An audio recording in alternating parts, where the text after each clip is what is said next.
You know, it is absolutely amazing what you can accomplish with a spreadsheet and a couple hours of your time. Listen, guys, I'm telling you, the majority of people out here in the cryptocurrency markets are absolutely lazy as you could possibly imagine. Lazier than you could possibly imagine. Most humans are lazier than you could possibly imagine. Most individuals will not put the time in, will not put the work in to just attain a high level of mastery in what they do. But it's absolutely possible. We have the internet, we have ChatGPT, we have Google. You guys can learn to do anything and everything you could go to college for, and that you would pay hundreds of thousands of dollars to learn. You can learn it all right? You can learn how to do data science. You can learn how to do data analysis. Never messed with a MySQL database? There's a YouTube video for that, all right? If you don't know how to backtest your strategy, there's videos for that, all right? If you don't know how to put a strategy together, there's videos for that. If you don't know what EV is or how to calculate it, there's a video for that, all right? So yesterday, during our premium mentoring session, I had the opportunity to introduce modern portfolio theory to our premium clients. And I took the opportunity to teach them how to calculate expected return, variance, covariance on any of their assets. And these are valuable skills in constructing a portfolio. There are mathematical rules for constructing a portfolio, all right? There's ways of gauging your risk, all right? How many of you guys know that? All right. So listen, there is so much opportunity out here in this market. We're so early days, and this market is so unregulated. And even though it's, we call it highly efficient, at the end of the day, it's not. There's so much raw opportunity out here for anybody and everybody who's just willing to put the work in. So guys, put the work in. All right. Just put the work in.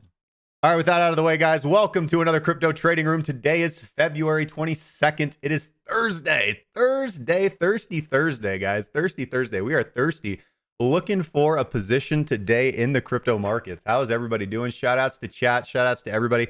Shout outs to Fairdesk. Shout outs to ByBit. Thank you for sponsoring today's live stream. As always, links in the description for everything you could possibly need. Please support us by liking the stream. And with that out of the way, guys, so much to talk about. All right, if you missed yesterday's stream, don't worry. I posted the video last night at 6 p.m. You guys can expect that content from me at 6 p.m. every night. All right, 5 free, easy airdrops you guys can get right now. And let me tell you guys something. I've got a little bit more information on some of the airdrop opportunities I covered yesterday. And my sweet cheeks, I think there is some amazing opportunities. So let's talk about Lava. I gave you guys all my invite code for Lava, got you guys early access in. You guys can go, if you guys want that, I can paste it in the chat anytime you want. But it's in yesterday's video, and of course the video we just uploaded last night. Links and a full tutorial on how to do everything. But Celestia just invested $15 million in Lava. All right. And Lava has confirmed their airdrop for testnet users in Q1 of 2024. So it's coming up pretty close. And right now they are estimating this airdrop to potentially be worth $10,000 plus. All right. So, and you guys can get in there for free. All you guys got to do is update your RPC nodes and just browse regular Web3 activity, and boom, bam, it's off to the races. Grass got another seed investment as well. So very excited about Grass. Grass and Lava are probably the two best ones that I posted yesterday. All right, Grass and Lava. Although I am kind of excited about Tuna Chain. That was really cool.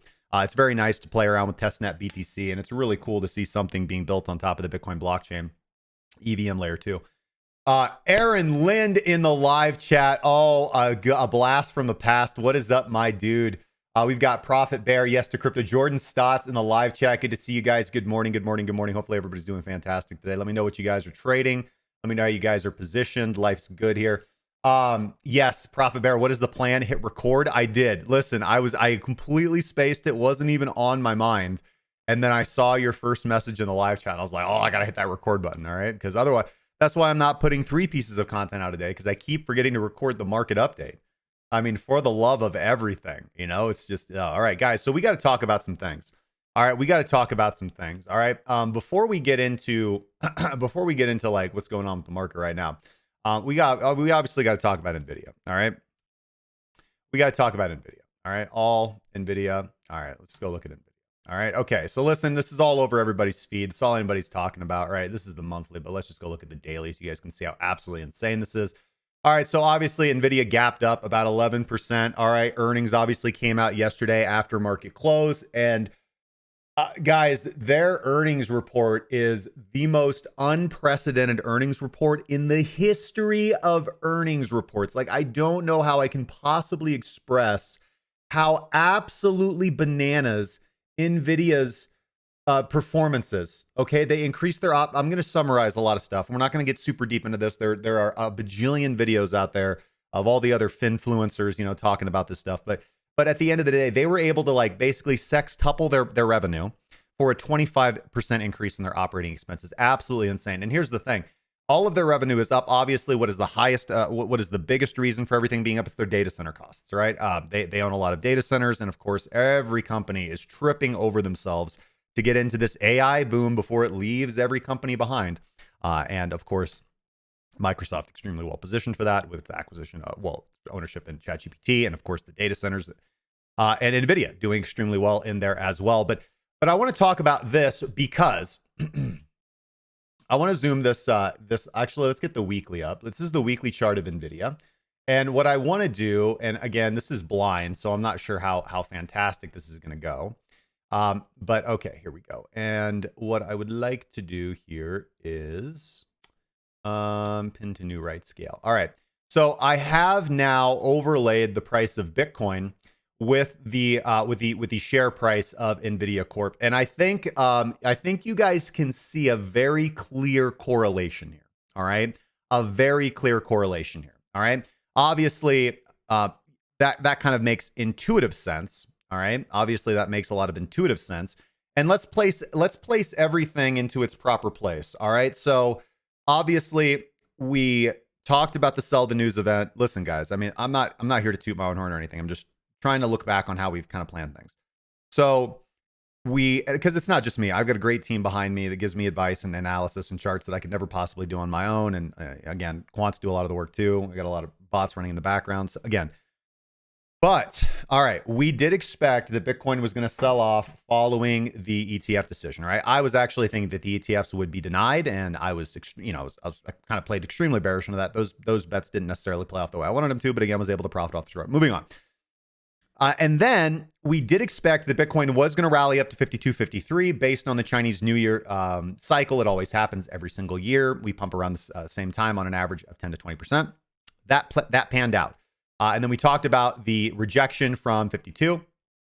53, which so far kind of has happened. We of course haven't broke down, haven't gotten this violent rejection. We're not in the pre-halving dump yet. None of that is confirmed. Okay, but all right. We can clearly see here, the massive correlation during the 2020-2021 bull market. All right. Of course, NVIDIA benefited from the cryptocurrency bull market, the big mining boom. Their graphics cards were high in demand, especially the 3060 Ti. Again, like we were guapping them up back in the day. And everybody I knew that was Ethereum mining was guapping up those 3060s. But since the AI boom has kind of taken off, we can see that NVIDIA has outperformed Bitcoin. All right. Interestingly, NVIDIA has outperformed Bitcoin. All right. And I think that one of the reasons why Bitcoin has kind of been stagnating here is, believe it or not, NVIDIA. All right. Because we've had this NVIDIA earnings call. It's the most highly anticipated earnings call I could possibly remember. But that earnings call has come out extremely positive, and now that catalyst is kind of out of the way. And I think that Bitcoin can now finally move out of this consolidation zone and begin trading higher. We, of course, have a lot of things going on today. We have a lot of catalysts, all right? Not necessarily today, but very much coming up, like BlackRock's Digital Asset Summit starts today. So a lot of Web3 individuals there. I mean, the topics are BlackRock's summit, like topics are like current state of the digital asset industry, et cetera, et cetera. So now, there obviously have been multiple attempts to push Bitcoin's price down, all right, over the last 5, 6, 7 days, but unsuccessful, right? So we do have very strong support between 48,500 and 50,000, all right? I think that 48,500 is the most critical short-term support that is just absolutely insane. So I think we're all good there. Of course, I talked very clearly about the 50,100 level. We'll take a closer look at that because we have run on liquidations, and obviously the liquidity profile is going to change every single day. And so we need to be aware of what those critical levels are that price cannot close below before we start looking at a trend shift.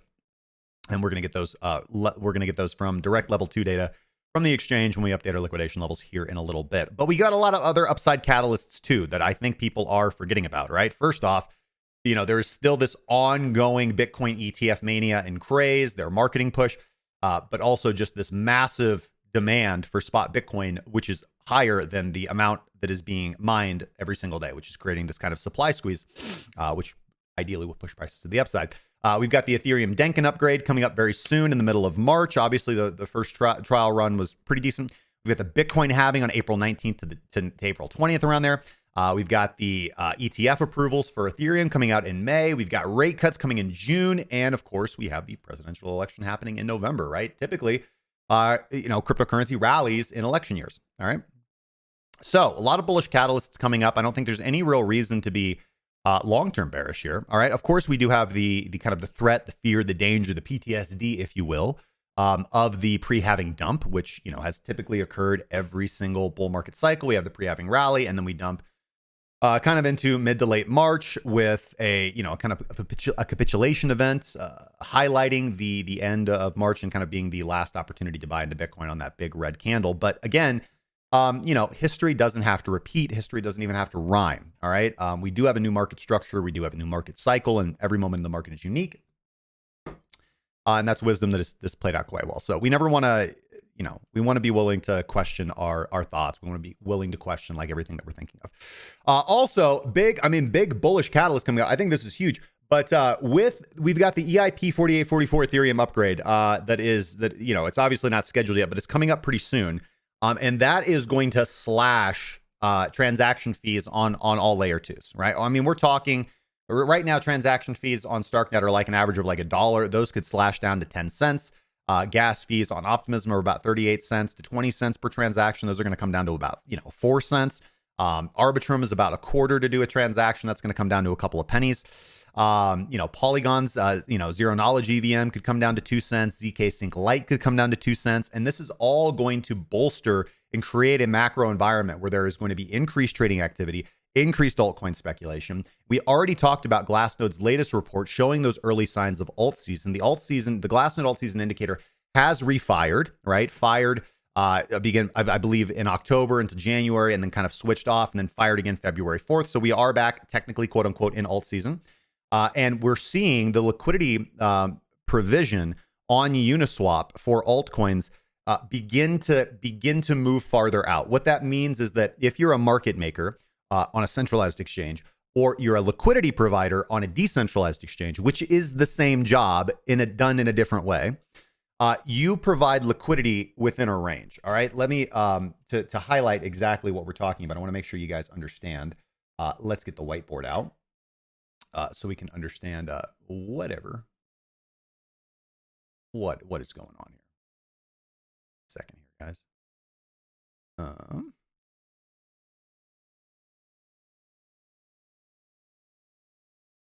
Apologies. Oh, dear Lord.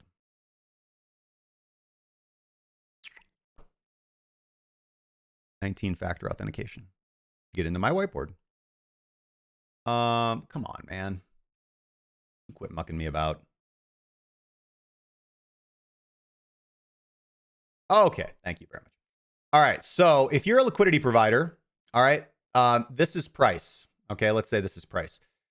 You need to if you want to make money as a market maker, or if you want to make money as an LP, then you've got to fill orders, right? And you don't want to be like, setting your orders up here, because it's very unlikely the price is going to reach those areas. So you want to be providing liquidity in a relatively tight range around price. All right. On average, you'll see this. The standard is plus 2%, minus 2%. All right. So if this is price, sorry, let's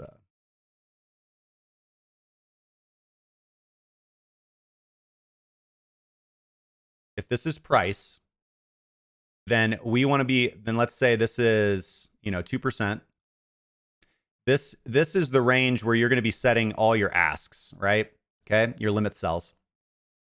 And if this is negative 2%, this is typically where you're going to concentrate your bid volume, all right? And you're just servicing volatility. You're just servicing traders as price bounces between these ranges, all right? And every once in a while, you'll have a price movement that is greater than, 1 or 2 standard deviations away from price. And that's when we get these kind of liquidation runs, right? These stop loss hunts as price makes this kind of big movement outside of the established range. And you as the market maker are making money as your orders are getting filled within this range. Keep in mind that most market makers are also going to directionally trade. So of course, they're going to trade breakouts. They're going to trade breakdowns as well because the incentive is on them to make money. Okay, so, but and that's all well and good, but let's talk about another example. So let's talk about incentive. So again, if we see, because we can see where that liquidity is being concentrated.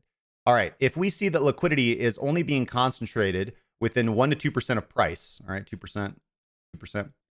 All right, and we're not seeing a lot of liquidity above that range or below that range, then we know that the market makers and the LPs, if we're talking about a DEX, they're not really anticipating a big move because they're not preparing for it, right? Market makers and LPs are not stupid. They're the most intelligent market participants. They know when the market's going to move, or they at least have a good feeling, and they'll begin padding liquidity out in anticipation of that. So when we start to see that liquidity, the bids and the asks begin to be fleshed out outside greater than 2% of the range of current price, then that is an indication that the market makers are preparing for a large movement, and liquidity providers are no different on decentralized exchanges. And what we are starting to see is we are starting to see liquidity being provided on decentralized exchanges outside on centralized exchanges. The range is 2%. On DEXs, it's typically 5%. And we're starting to see that begin to pad out. This is an early sign that liquidity providers on Uniswap are preparing for increased volatility in the altcoin season. And what that means is price increases. That means big moves. That means big moves. All right. Daniel Master, thanks for the sub, man. Welcome to the community, guys. Don't forget to smash that like button while you're down there. It's right next to the subscribe button. Can't miss it. Does help the channel out tremendously. All right. What were we talking about? All right. So yeah. So all season's coming. Bitcoin's probably going to move up. Bitcoin is overbought, and Bitcoin, the last 13 out of 14 times that we've been above 80% on the RSI, we have rallied, not corrected.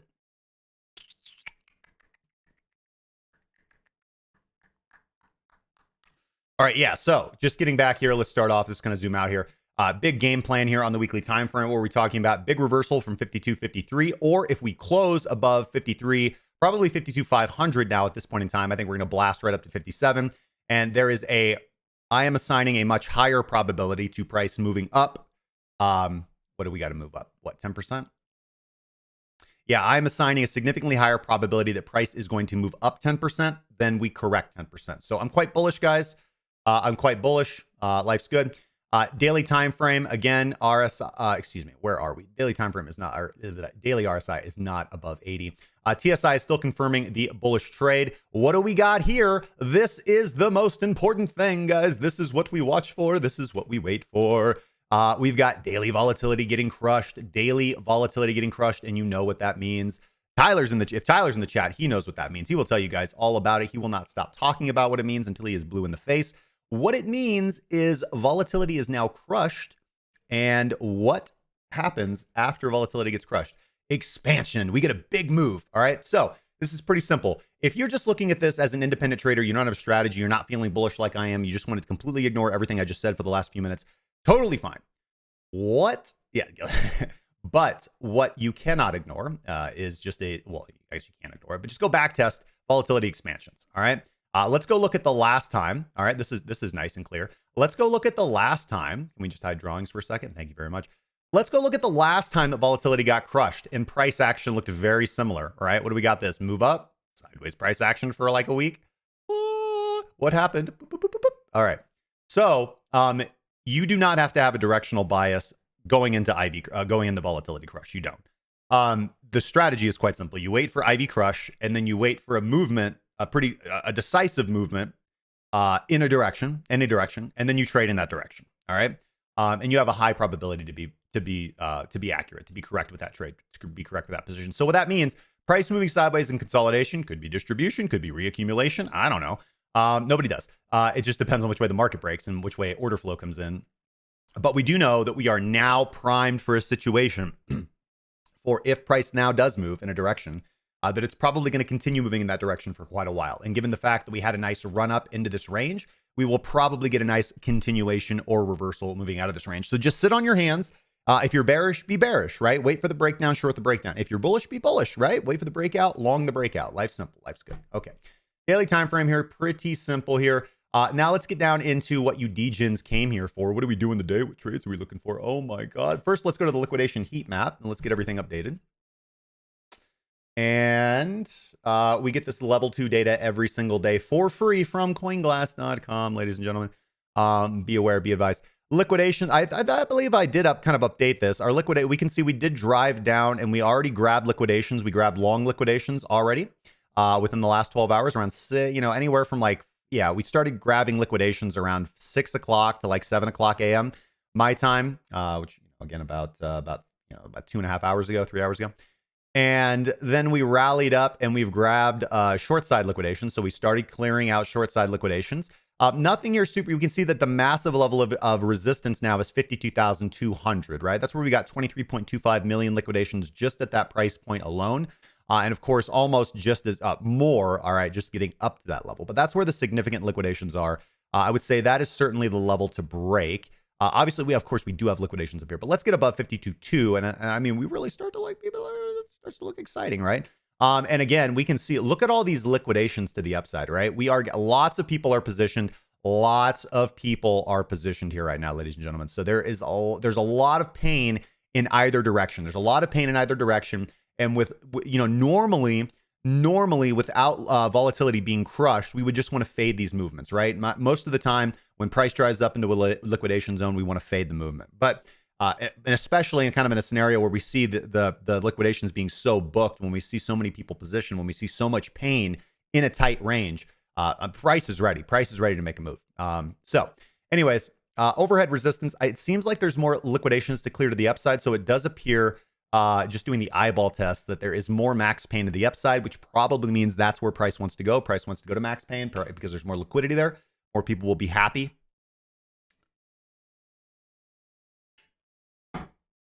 And, but yeah, our liquidations to the downside start at 59.58. And they're really significant down to 56.48, right? So I would say that is our immediate short-term support, 50,648. A few liquidations below that, but nothing significant. And then, of course, our major resistance to get over is 52,200. So let's just go make sure that we have that properly updated on our chart here. Yeah, so 59.58, 56.48. I do know that I have that. Let's see here.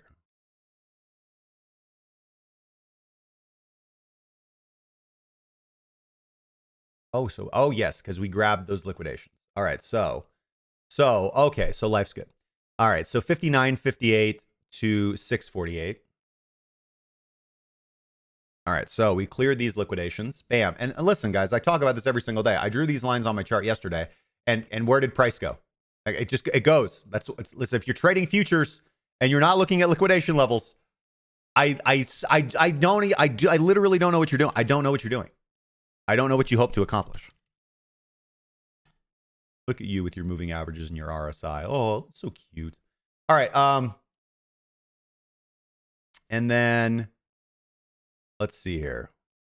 These aren't really significant. So I'm just going to say 52.45 to 239.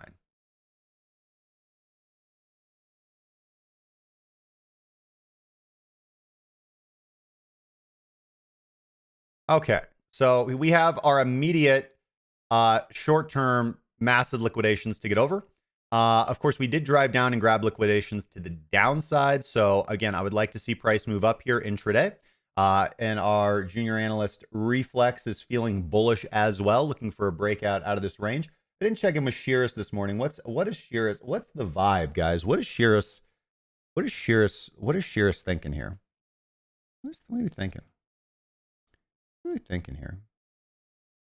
All right, Stardust and Sui have formed a partnership. Sui's TVL surged by 290%. Chainlink has signed a partnership with Telefonica. Tron has unveiled a new Bitcoin Layer 2 solution. All right. Nice. Yes. Shearus had all of his targets hit for his Clayton USDT position. Shoutouts to those guys. Locking in a 284% profit there. All right. All right, we got the Forex signals coming out. Shoutouts to Shearus. If you guys want to take advantage of Shearus's excellent signals, both in cryptocurrency and in Forex, you guys can check out our premium membership in the description. All right, looking for, yeah. All right, bottom feeder fired. Oh, dear. Oh, my God. Oh, bottom feeder fired on Ethereum Classic? What?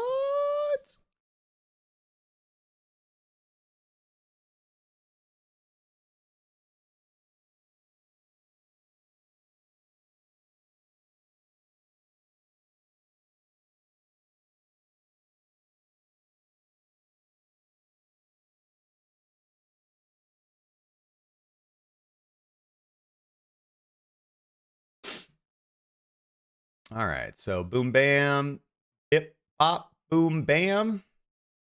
And yeah, Ethereum Classic calling for a long here. Bottom feeder calling for a long on Ethereum Classic. So bottom feeder calling for $27.29. So I will I'll give you guys that for free. All right, sorry. Guys, I'll get to chat here in a little bit. I just want to get this market update done.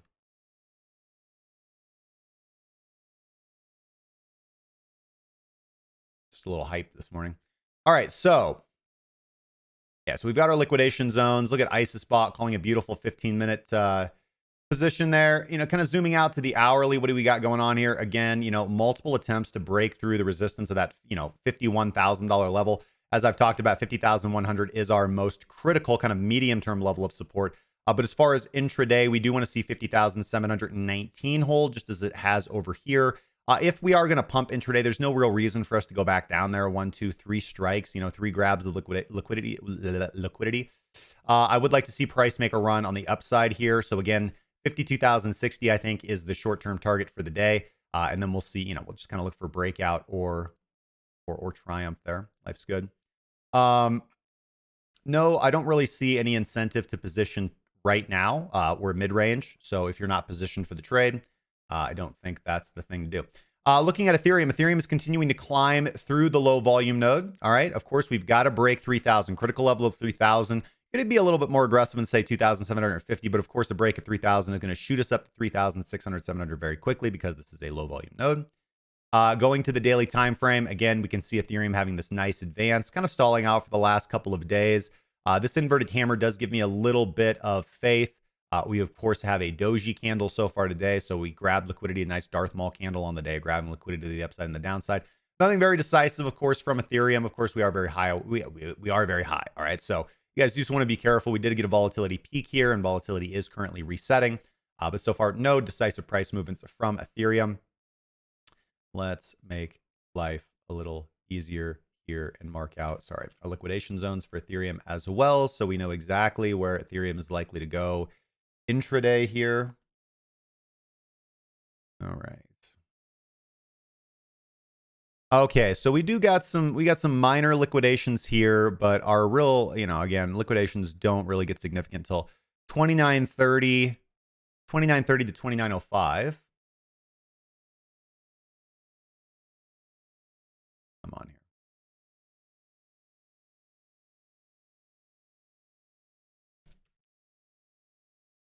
All right, so there's our significant liquidations for support.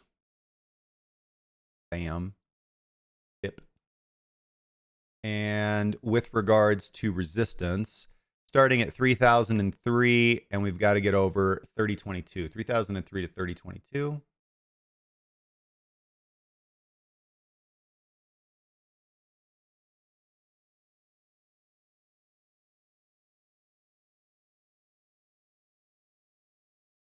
All right. That's where our resistance liquidations are. And again, Ethereum mid-range, you guys can see that we already grabbed liquidations to the upside. We came down and swept these liquidations earlier this morning. Actually, yeah, earlier this morning around 6 o'clock, and then made a run on upside liquidations here. Again, now we're kind of hitting late shorters right here. So I could actually see taking a long trade right here. 29.59 is the liquidation zone. About $720,000 of the liquidations there on Binance. Or excuse me, this is averaged across exchanges.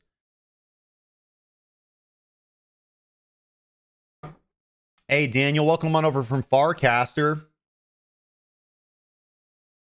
I do believe Yester Crypto's got to be around. He's always somewhere, guys. By the way, let me get the music going. I just realized you guys have been just listening to me ranting and raving and bleh. You go over to Symbol. So Tyler, right here, you'll see the option of pair, which is going to be a specific pair on an exchange, or symbol. And I do believe Symbol is averaging out across the major exchanges.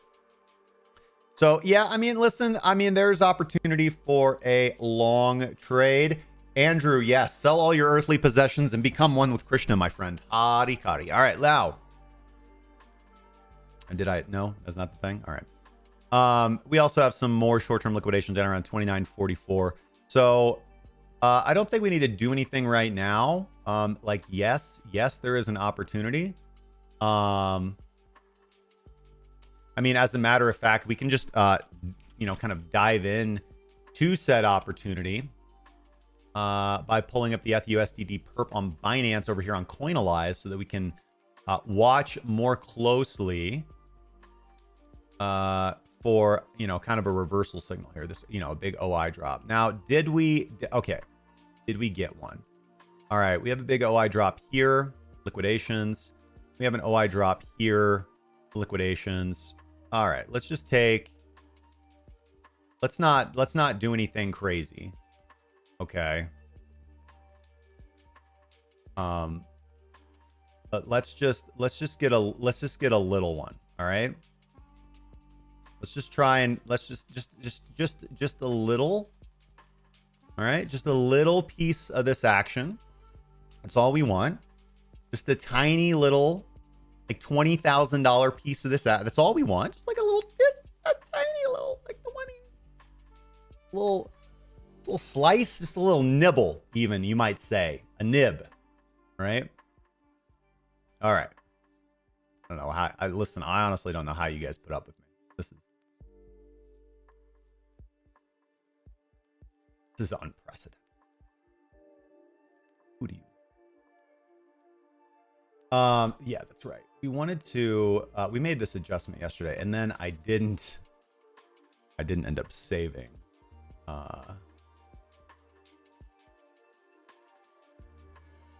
This. So, pardon me. I have to do a lot of editing. We haven't even full coin yet. Okay.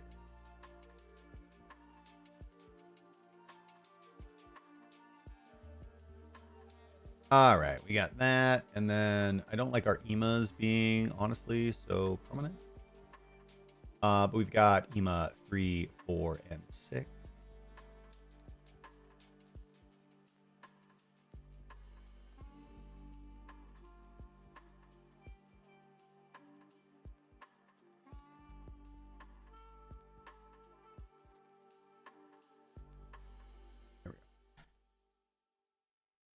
There we go. Now it's not like so absolutely oppressive and in our face. There we go. Like, where is session volume? Oh, God. Now we just need to...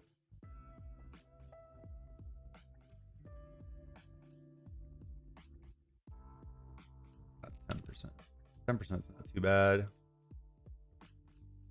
10% is not too bad. And then this needs to be 25%.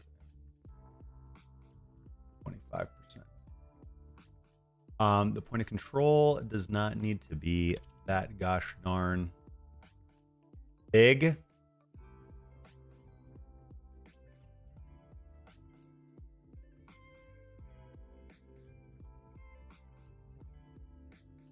And neither does the development value. But I do like the development value. Helps out quite a bit.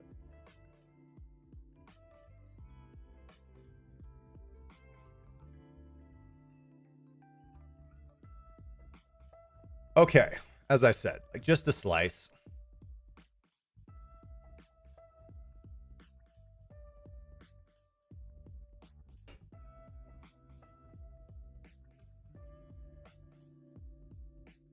Right? Go bigger. I mean, something, right? Just like a tiny, little, just a snack, you might say. Okay.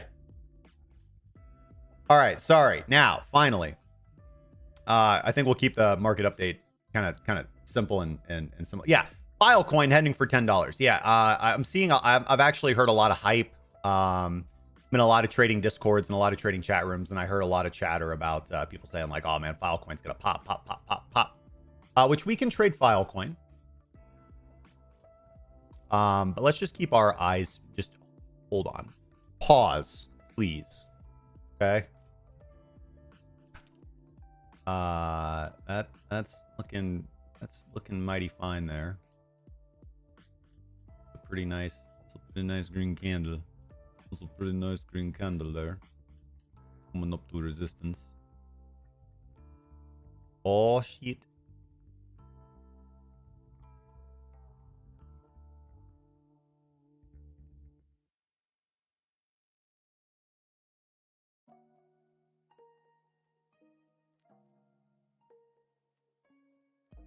All right.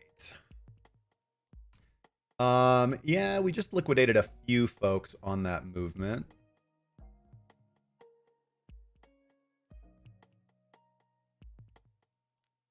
Oh, it's too bad. Well, we do got buyers coming in.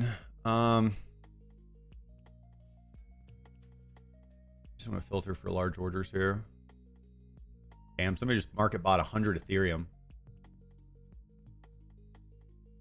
20. That's crazy. All right, sorry. What's up with chat, guys? What's going on with chat? Shout out Profit Bear, Yes to Crypto, Jordan Stotts, Aaron Lynn, John Germain, Ojo Fermi. Hey, what's up from Farcaster, man? What's going on? I love you Farcaster guys in here. Aurora Nora. Market should start to head down soon due to largest tax drain on private savings ever. Private savings should be fully replenished by October. Brother, I'm not even sure what that means, man. Again, I apologize. I'm not sure what that means, man. Is Jesus Coin forming a reverse head and shoulders on the 30-minute? I'm going to make a prayer right now in this public chat. Hee. Lord, please, if it be your will, let us make a head and shoulders and blast off. Amen. Very interesting Harami that we just did here on Ethereum. But hey, as long as open interest is rising, I'm not going to say a gosh darn thing. especially because I just longed for $20,000. Let's do this. Let's absolutely do this. Tyler's guilty. LTF vol systems have been quiet for 2 days. Typically higher terms take over here. Which exchange do you use to track them? I'm not sure what you mean by that. That was a while ago in the conversation. I lost the thread. What exchange do I use to track what? Oh, Binance. Are you talking about liquidations? Binance. Binance moves the market. Because, I mean, honestly, listen, the thing is kind of like similar. We had a question yesterday, and we get it all the time, like arbitrage and like, you know, this and that. In fact, I think you asked me an arbitrage question, Tyler. But it's like similar logic here, right? Like the market participants, like the liquidity profile, you know, it's all pretty much identical, like across the major exchanges. So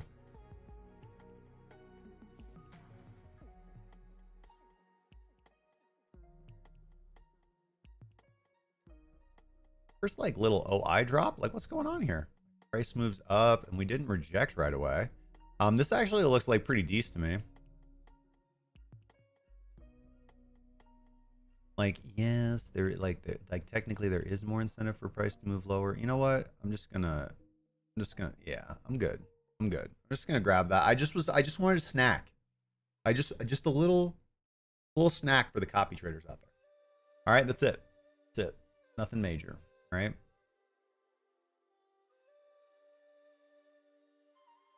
I mean, realistically, right? Because you know, right where price is. I mean, this is probably where we want to short, right?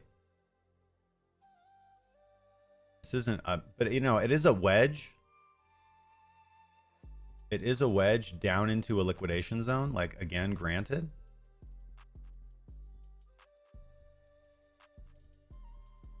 So I might have been wrong there.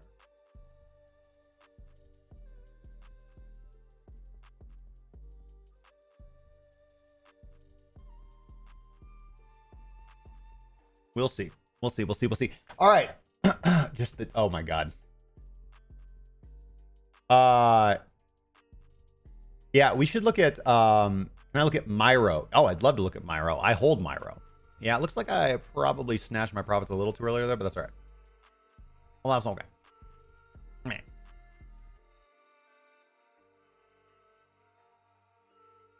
We're going to stop looking at it because it doesn't help to look at something. I want to look at two things. I want to look at Myro. I want to look at Filecoin. I want to see if it makes sense to hop on the hype train and get some Filecoin.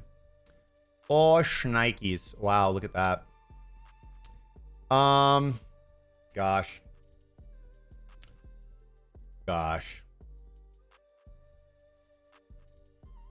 Oh, sorry. Roar Nor. I'm not. No. Hold on. Wait a second. Let me look at this chat. Aaron's getting back into the game, bro. Yes, man. Get into the game, dude. It's EA Sports, man. It's in the game, man.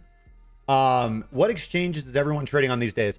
ByBit, but ByBit has become a little bit more difficult to use as an American. So again, for Americans and Canadians, I'm recommending Fairdesk. They're the new sponsors of the stream. ByBit is still sponsoring the stream, but Fairdesk is the new official sponsor of the stream. And they are very, they're welcoming to individuals. Let's see here. So yeah, we want to look at Myro. I want to look at Filecoin. Roar Nor tax season, bro. That takes away. Oh, yeah. I'm sorry, dude. I thought you were making like some. I thought you were like making some like complicated like oh, you know, like the money market mutual funds, right? In the reverse repo sector, right? Is down 6.2% on the, you know. So, yeah. Sorry, man. Lord forgive us. We have been degenerate. Takes times for those savings to be replenished by deficit spending flows and banks. Yeah, no. You know what? In fact, I like that. This is smart. That's smart fundamentals. You're absolutely right. And then we haven't even talked like, and again, that's not even talking about like the reverse repo stuff that's going on. All right, Filecoin. Every time volatility has peaked on Filecoin, the market has short-term reversed, and we had low volatility that led into this expansion. So I am not going to be touching Filecoin here with like a 10-foot pole. This is just not an optimum entry, right? And I don't buy hype. Yeah, I just don't buy hype when yeah. All right, moving on. Sorry, Filecoin to me is not going to be the $10 billion, you know, opportunity, right? Like, oh, Filecoin at $10. It's already at 9, right? Like 820. So we're talking like a 20% trade. I can go make this on We'll make this on Bitcoin today. Like, what are we talking about? Yeah, I took my profits too early. That's all right. Life's moving on. All right. Speaking of which, by the way, let's do our altcoin summary. Let's do this thing. I want to do two things. I would like to do two things here. First off, I would like to turn on bottom feeder. Okay, good. Bottom feeder's on. Life's good. We've got our EMAs. Yes, yes, yes. We also want the 9. I don't know why the 9. Why do we not have the 9?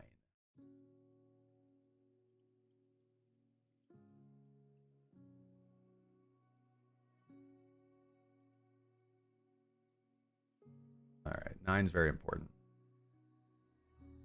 Okay, and then what I want to do is want to open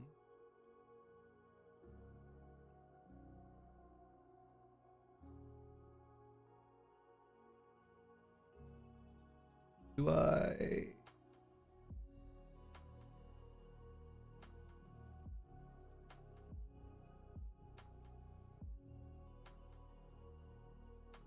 all right, give me a second.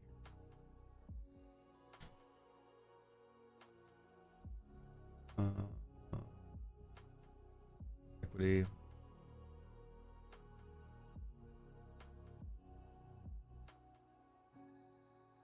All right.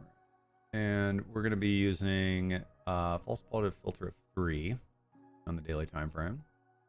We're going to be doing a take profit of 30% and stop loss 10%, I do believe. And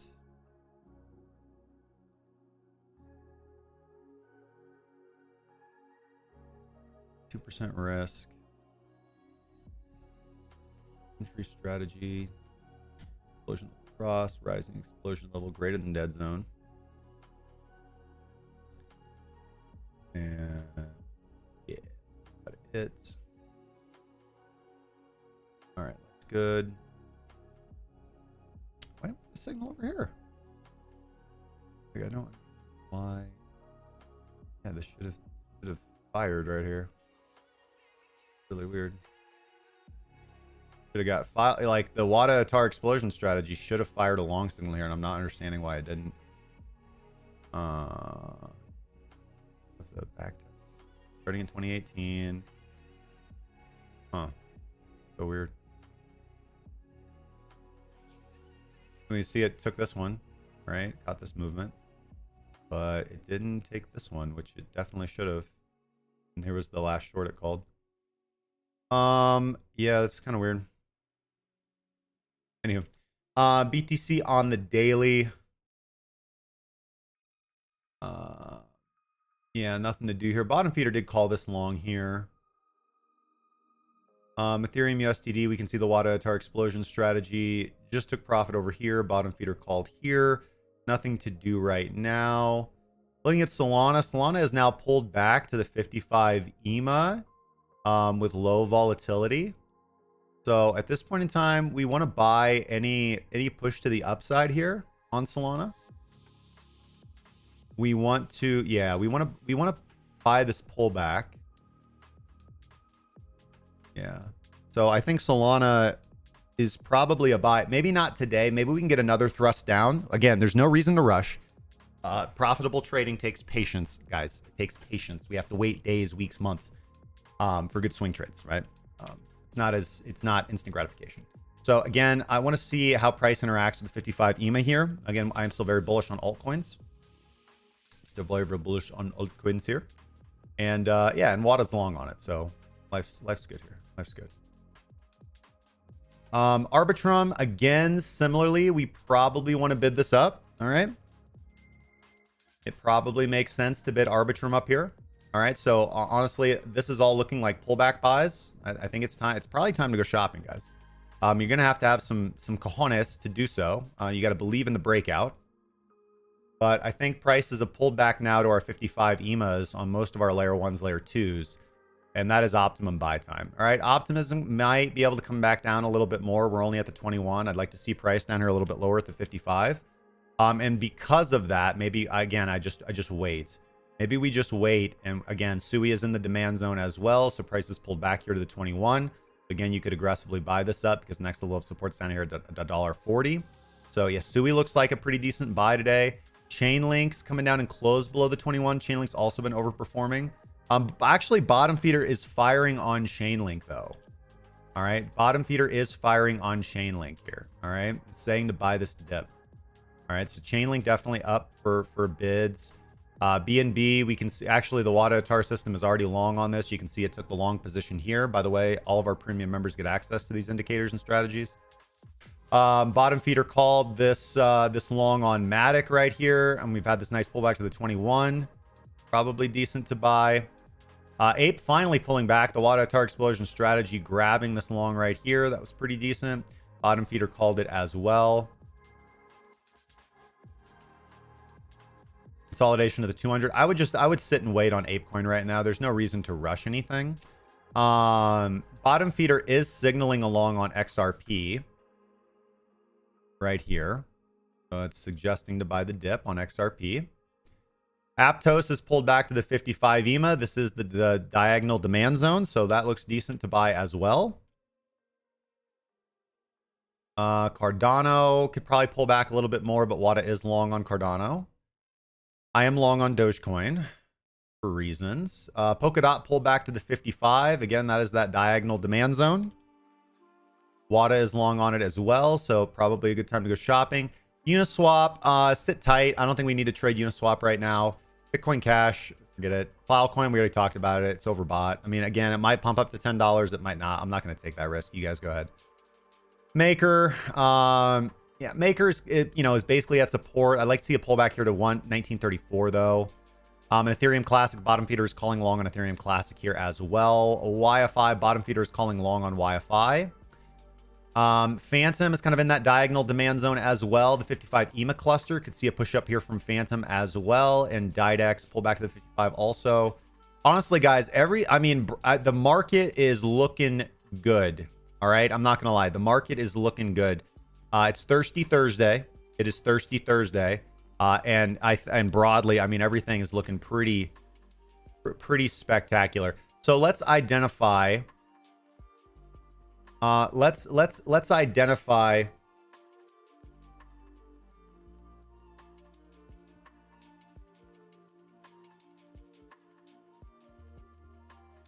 Oh yeah, Jesus, yeah. I can show you a bottom feeder on Jesus. Just the one.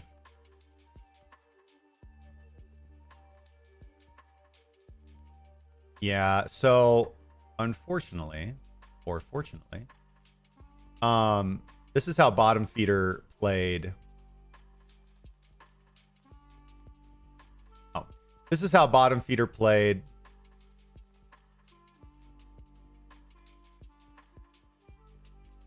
This is how bottom feeder played Jesus coin. This is correct, right? Yeah, this is correct, isn't it?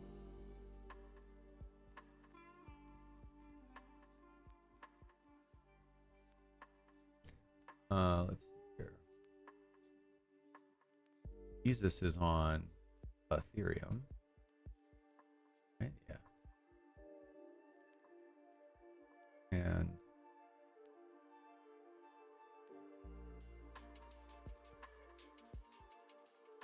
so yes, this is correct. All right, so bottom feeder bought this dip. Bottom feeder basically just bought the entire consolidation period. Bottom feeder bought this dip. Bottom feeder accumulated in this dip. Bottom feeder bought here. And then bottom feeder bought again. And so that would have averaged these two positions out, most likely for a profit. And bottom feeder's flat right. So yes. So bottom feeder did buy this, but this is TP. And you can see because like there's no lines on the chart, so there's no active trade. Now you asked if we're seeing a head and shoulders or maybe an inverted head and shoulders. Well, Okay. Wow. Get off the chart, please. Oh, I've got two versions. Wow. Okay. Well, let's invert it.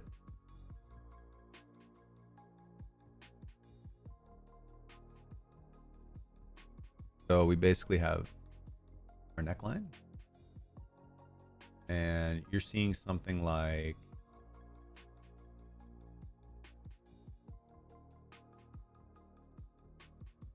I mean, oh, yeah, I don't know.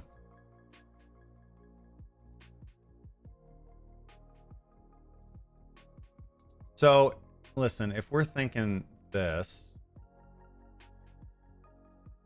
then, you know, ideally price gets up here, right? You know, again, you know, like if we consider this shoulder, and what this the head, and what this the right shoulder, I mean, that don't look like no head and shoulders I've ever seen.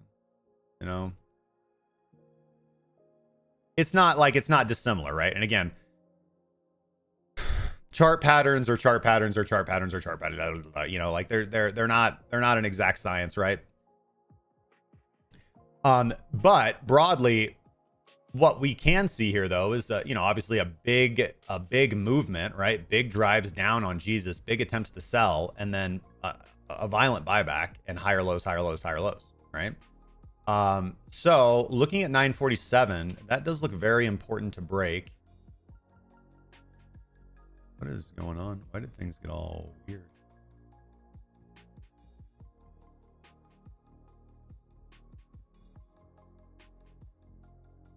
Why do I feel like I'm not looking at the right chart anymore?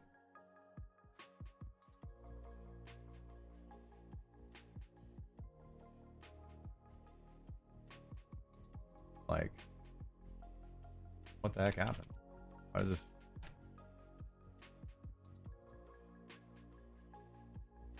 Oh, wow. Jesus Christ.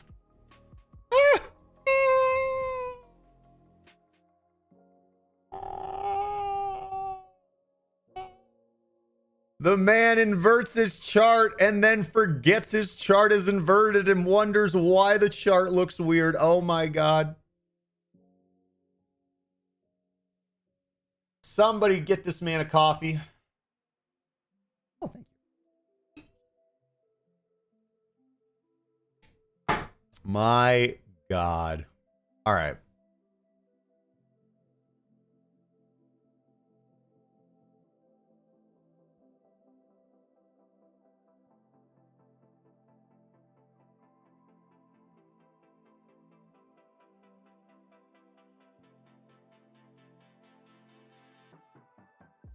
All right. Descending tightening wedge. So we just look for a breakout. This range. Life's pretty good. I mean, higher low. Higher low is always good. But it's not a confirmed swing yet, right? We need to see. We need to trade above its opening price for this to be a confirmed swing. Jesus coin is still downtrending. In my humble estimation, it is still downtrending. You know, if we reverse mid range here, then I could see 1899. Otherwise, kind of expecting. No, that's 1.618.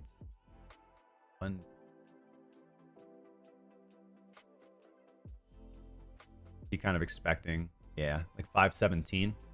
517 to the downside or 1790 to the upside. I think that's the range until we break. I mean, listen, like, you know, charts, you know, when we see something, when we see a nice pattern, that's good. Patterns are tradable. Patterns are, you know, kind of give us everything we need, right? You know, like buy here, sell here. But, you know, if we want this thing to break out and make a big move, we got to break out of this range.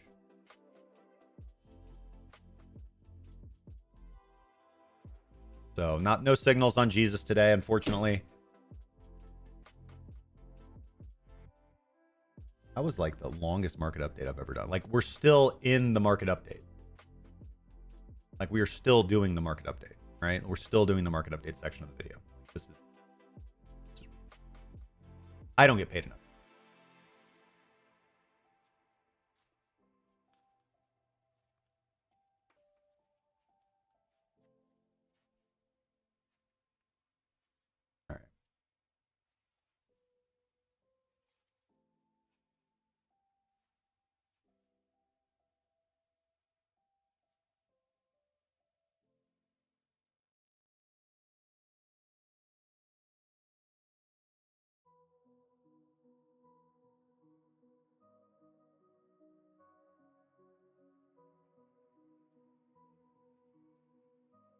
All right.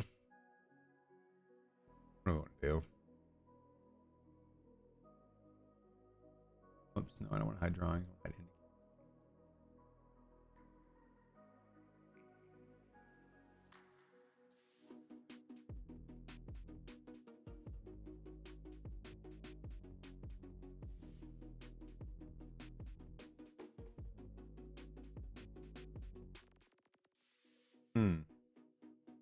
What? Profit Bear, what's going on, dude? With the 777 triple sevens in the house. Thank you so much, man. Thank you.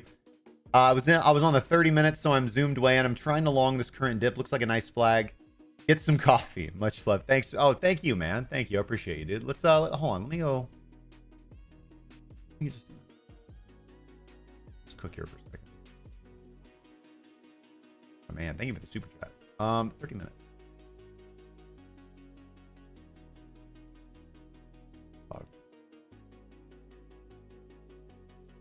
Let's cook. All right, what do we got? Oh, okay. Hey, yeah. All right. Hey, look at that. Look at you.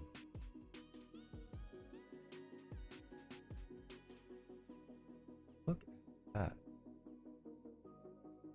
All right. So cool. Yeah.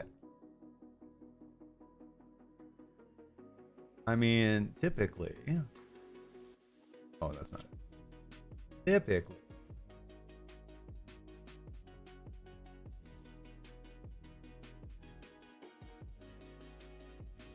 All right, so I mean, structurally, that's all good, right? So typically, from the head back to the neckline, the descent down to form the right shoulder should be a 236 or 382 Fibonacci pullback. All right, and this is dead on 382. All right, so yeah, man, like for a short-term trade, I would bid this area, right?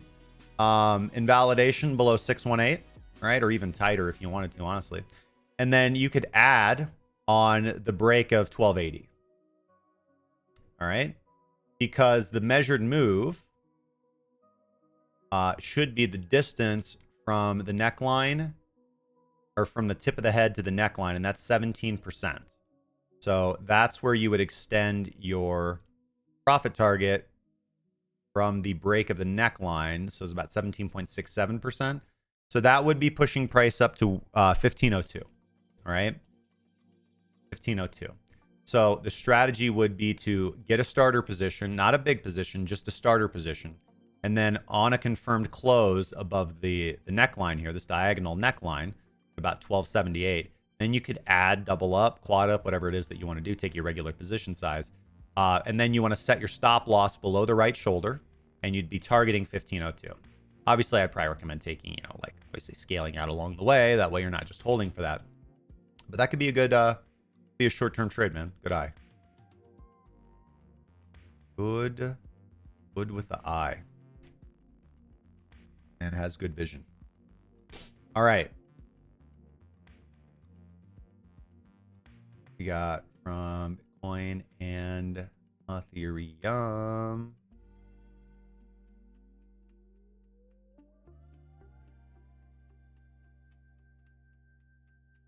Up thrust, lower high. That kind of looks like a little bit of rejection from today's point of control right here at 29.94 here on Ethereum. Yeah. We have been live for an hour, ladies and gentlemen. We've got 54 minutes left in the stream. We must have gotten, holy crap, we got a new member. I didn't notice that. Who became a member? Who did that? Who did that? Aha. Anyway, we got 33. We only need 2 more members, guys. 2 more members to hit the member goal and extend the stream. Make sure I can do that. Yes, I can do that. I can do that if we hit the member goal. Ladies and gentlemen, doing for you guys. I'm going to slap the 10-second chart on for you guys. And I will be right back. I'm just going to grab a cup of coffee. Don't go anywhere. Profit Bear, you're in charge. I'll be right back.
And you know, it's times like these that make me really glad to be a crypto trader.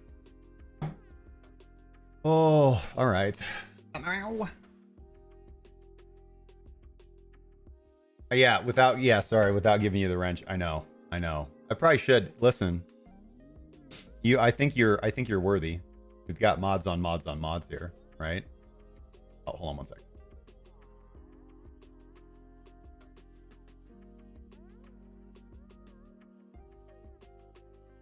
Okay. Yeah. You know, yes to crypto.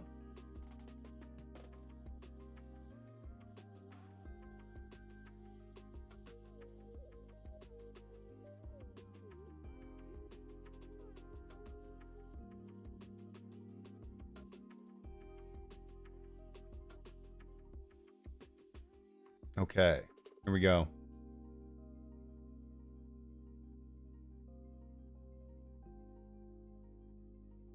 Bam.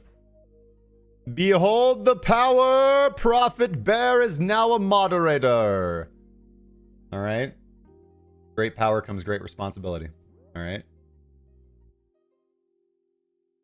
My man. We will have listen, again, updates coming in the future, but all the mods are going to have access to the staff chat channel. So you will be able to see. Yeah, Ethereum is like is legit like doing some things right now, huh?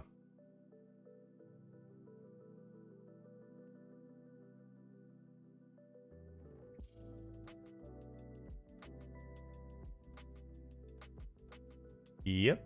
Ethereum is legit doing some things. And I kind of want to be a part of those things. You know, I feel like being a part of those things is good. All right. We had a little IV crush here. Nice little bit of expansion. That wick is a little tiny concerning. Did we hit liquidations? We must hit liquidations, huh? Yeah, volume pop. Same as the volume pop over there. OI did come down just a little bit. And yes, we did grab liquidations there as well. But we already, yeah, so we already grabbed liquidations here once. And we grabbed liquidations twice. So, did we just Muppet it? No, I don't think we did.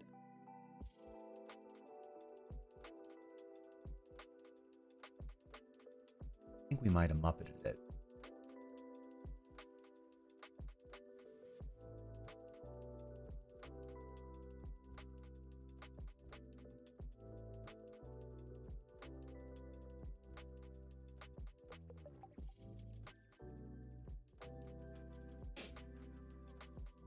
Yeah, that's looking like. I don't know. Let's see. Let's just watch. Wait, see. Yeah, 22 to the sell side.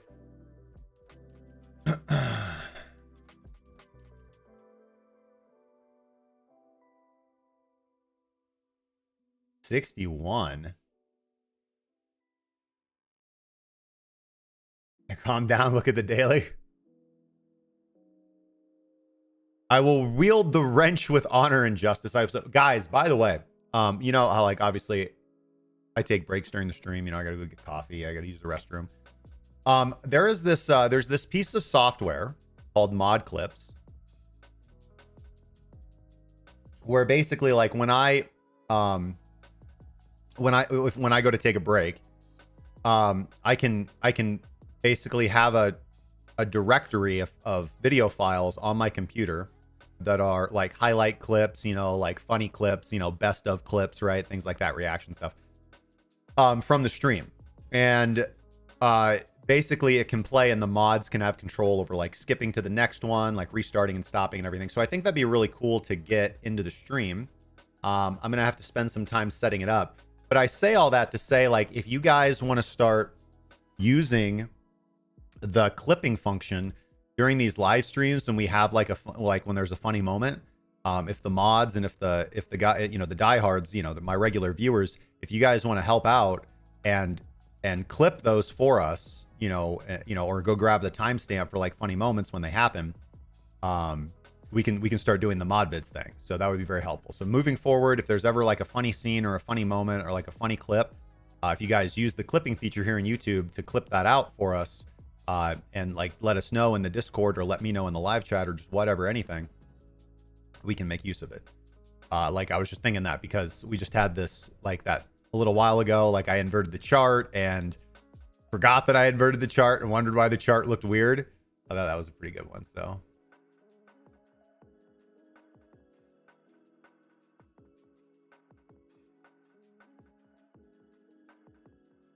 yeah, Daniel, we got a couple Farcasters here.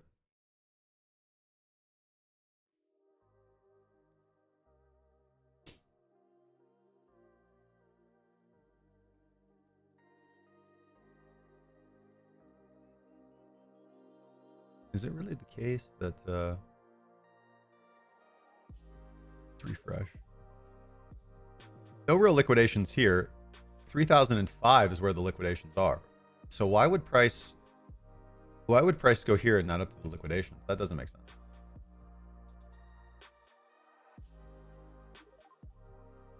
That doesn't. Speaking of software, there's a 3 commas competitor called Alertatron. Apparently they're working automated link into Apex, which Apex is the decentralized ByBit exchange. I have not heard of Alert. I think I have heard of Alertatron. I think they're fantastic, man. Yeah, any tool for automation is nice. Fairdesk has the, what's really nice about Fairdesk, I will say, like while we're, since we're on the topic, Fairdesk has the easy trade bot system. So literally all you have to do is just set up their easy trade and copy the token. And then you just set an alert in trading view and it'll go right to the exchange, right? Just for opening and closing trades.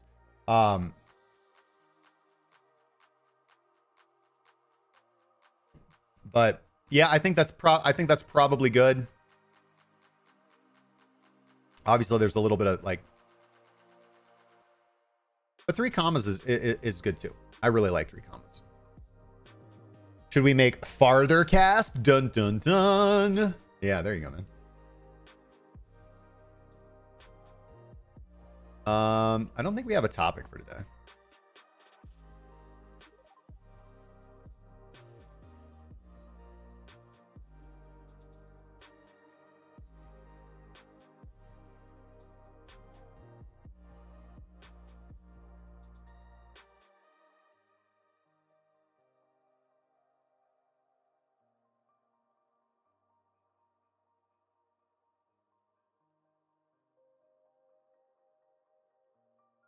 Oh, this is super cool.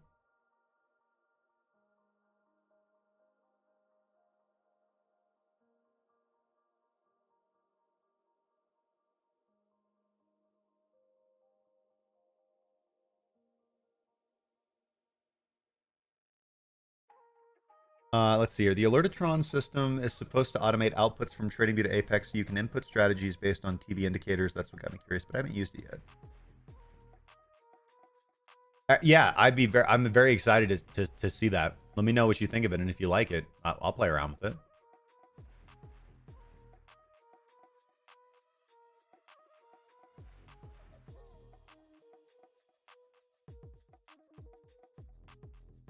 Come on, you can do it. You can do it, Ethereum.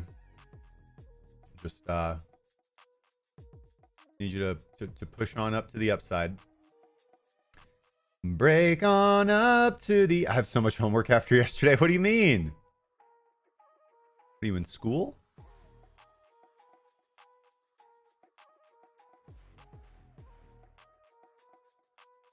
Yeah. All right, cool. We talked about that. Mondo Finance, 34% today. That is...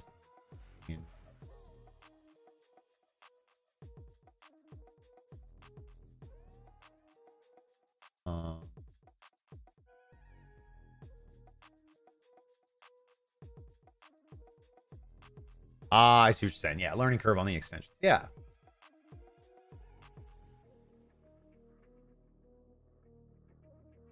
So, okay. So, I mean, long story short, the markets are relatively easy today. I mean, we are kind of anticipating and watching for breakouts on both Ethereum and Bitcoin.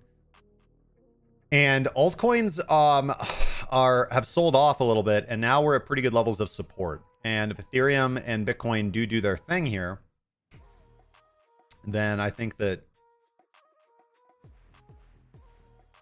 dip buyers will be rewarded. There is, of course, the other way that we can do it, of course, is we can simply wait to see if we do get some kind of bullish buyback here at these levels of support on our altcoins. So either way, you can be aggressive. You can be an aggressive dip buyer, which is completely justified because we're in a bullish trend. So aggressive dip buying is always justified. We buy dips in bull markets. The other thing, of course, that is justified is being a little bit more conservative, waiting to see a bullish candle and then buying into the bullishness, right? Waiting for a little bit of confirmation. Waiting for a little bit of confirmation.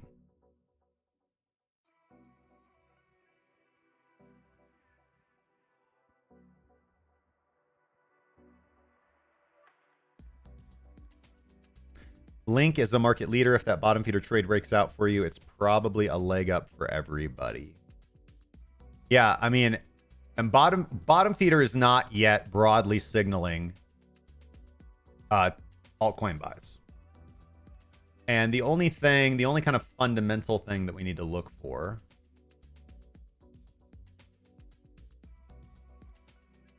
is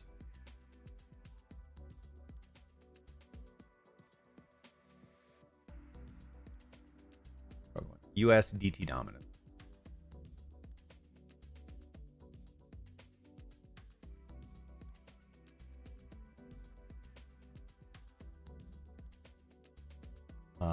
Yeah, USDT dominance is, well, again, we came out in this demand zone and broke through. We do have we have quite a few oversold signals on USDT dominance. We did trade below 2 standard deviations. We just had this big decline down. Now, you know, USDT dominance, with the exception of back testing previous support as resistance, it really hasn't made any dramatic declines to the upside. So as long as USDT, but see, again, we can see USDT dominance just being flat, you know, kind of confirming the consolidation level. Let's see here. Bitcoin dominance has been coming down. All right, so this is kind of an early sign for alt sneezing right there too as well. And what are our altcoins doing? Yeah, just consolidating here so far. This is coming up a little bit on the daily. Okay, so this is all good.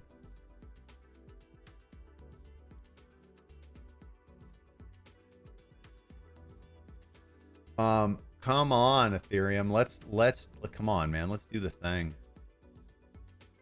You guys are killing me. Can we just please break through this point of control? No? Please? Maybe.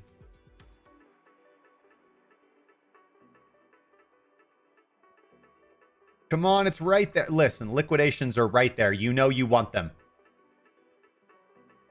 Hey, Mr. T, what's up, man? Good to see you in here, brother. I said Link is a market leader. If the bottom feeder trade works out.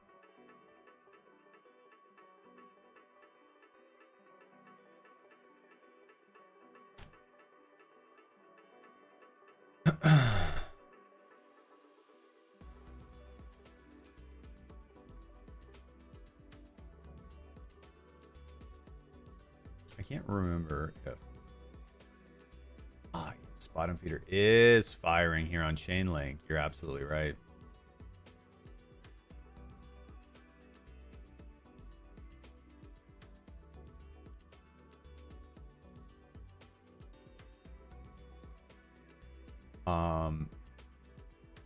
Which, you know, listen, you know what? I like those odds. So do it. Oh, I just got to calculate my position size here. What are we rocking with right now?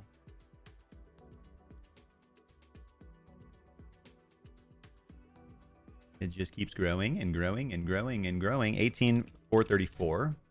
Stop loss at what? 1680. We'll just call it 1688 is what it looks like. Just a little.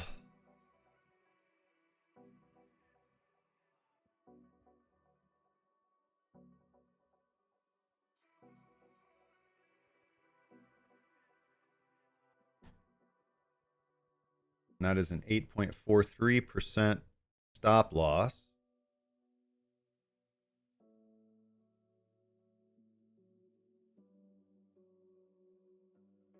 And our take profit is 1946. All right.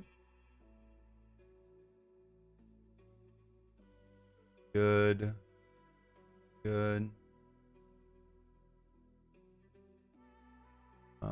We're going to change this to 7x.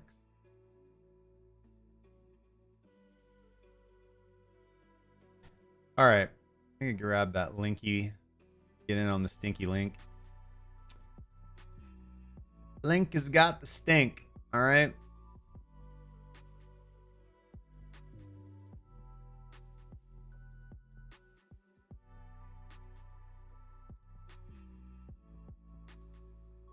Okay. Life's good. We've got that position. I think you're right.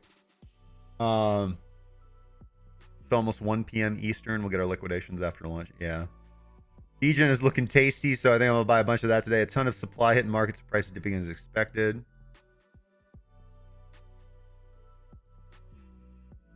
RVST.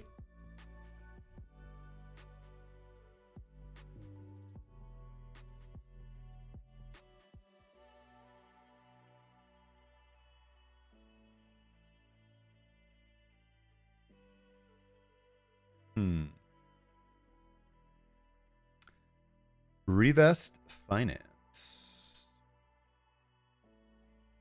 Most actively traded on Uniswap V2. $21 million market cap. 25 FDV. About 500,000 trading volume. About 2 million TVL. Their real world asset narrative play.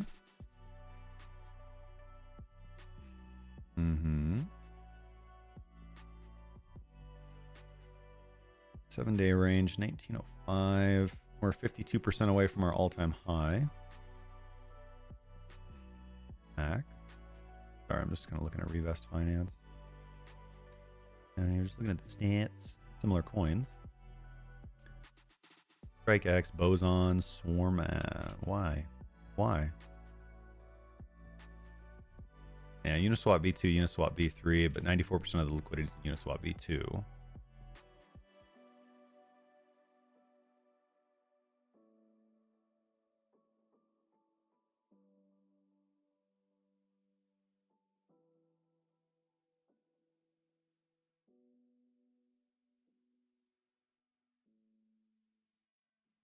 BTC hourly closing above EMAs in 10 minutes if it doesn't dump.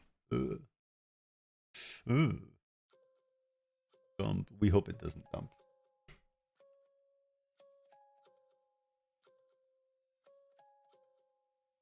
Move coming in. Boom! Let's go. Come on, don't tease me. Ugh.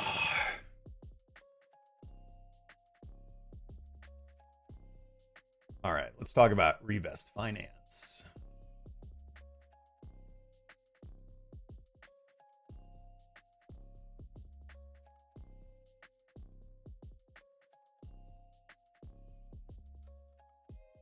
XRP and Doge, obviously. Just also does. I don't. It's just, yeah, I'm not sure. I mean, everything isn't that beautiful. So, oh, you know what? Shoot. Save. Yes. So, otherwise,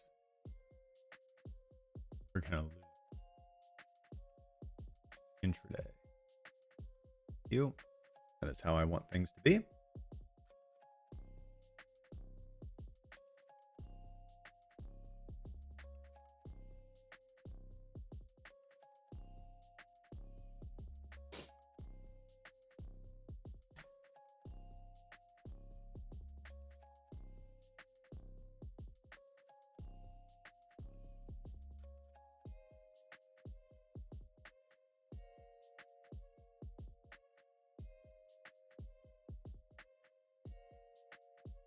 Yep. Big up. Boom. All right. All right. Revest Finance.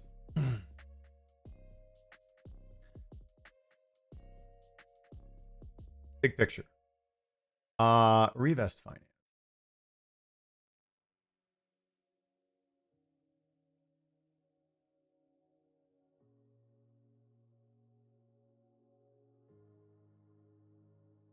All this offer just a sec.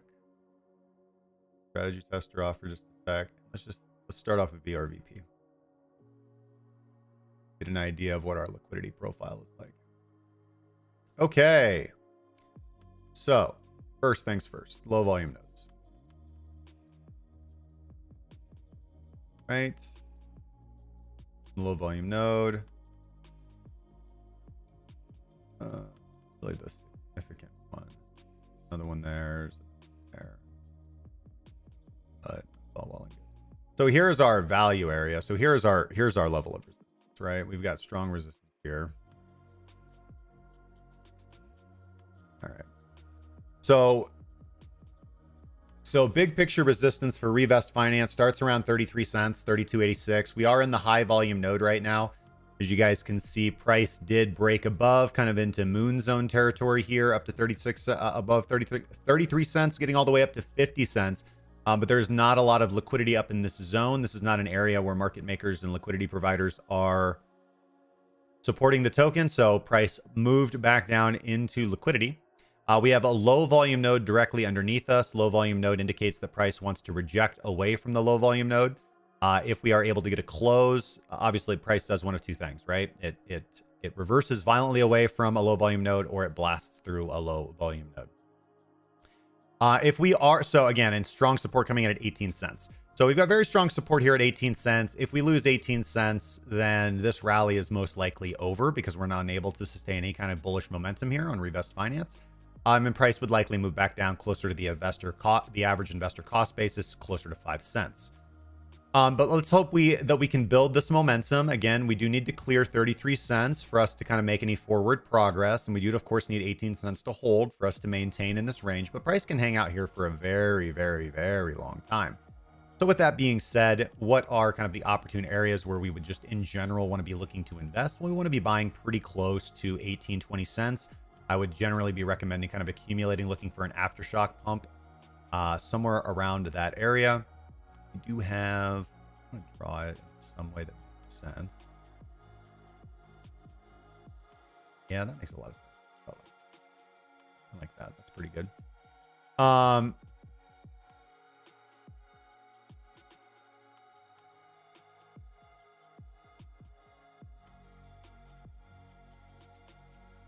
right. So tightening wedge as well. I mean, here's the thing, right? You know, in a tightening wedge, we typically don't, in a descending wedge, we typically don't buy dips. We just wait for a breakout. So we do have our daily point of control coming in around 28 cents. That is our kind of first level of significant resistance. But here's the thing. We have this little like low volume baby node between 29 and 30 cents. So I'd be very hesitant to buy on the break of the point of control because we have a low volume node to overcome that, and that's no good. So we do have weak resistance here. So what I would like to see, I would, you could if you're aggressive, you could long the break of 30 cents. If you're a little bit more conservative, you want to wait until 33 cents. All right. But either way, if those break, price can fly. Life's good. Other than that, you can look to, of course, buy the low volume node dip here around, again, that's from anywhere from 15 to 18 cents. Set your limit bids there. That life's good. But if we like lose this area, that's not very great. It's not very great. So overall, I'm not really too terribly excited by Revest Finance. Obviously, lots of traders kind of look for this tightening wedge, like dip buy opportunity. But I would just suggest looking for the break of the mid range here, and looking for the break of 33 cents, most importantly. And then we can look to accumulate around 15 to 18 cents. But if we close below 15 cents, I would drop the position. Because then it's much more likely that this rally is over for Revest Finance. You just look at DeFi token, and that it will go back into consolidation closer to the investor cost basis around 5 to 6 cents.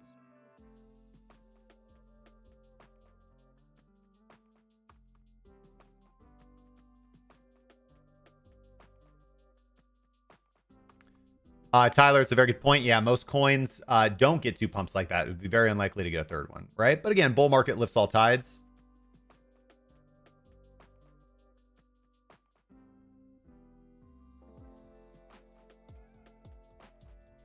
Okay.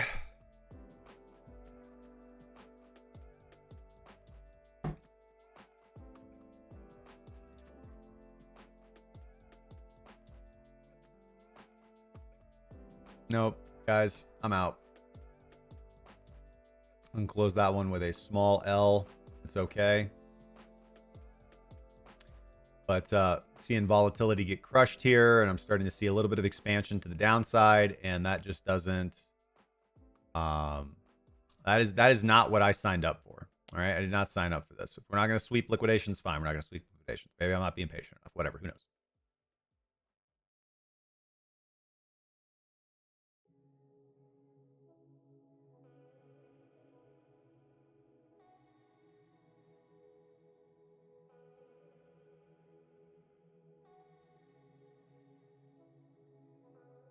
I'll tell you what we are going to do though. We are going to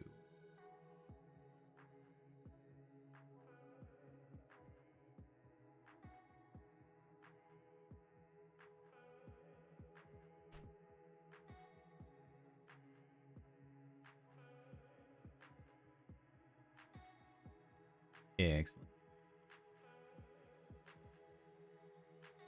We're gonna buy some Ondo today.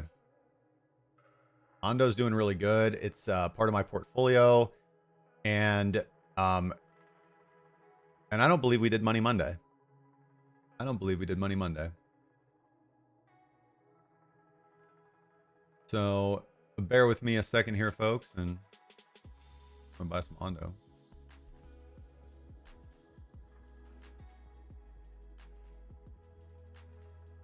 Mm-hmm.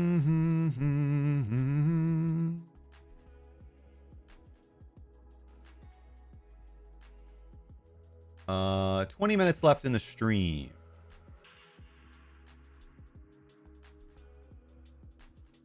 Try that again.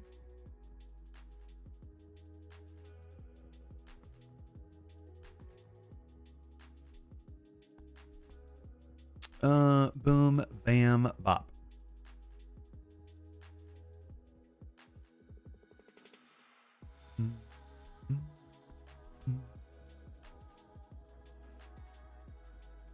Okay, and we're in. And we just need to... Yep.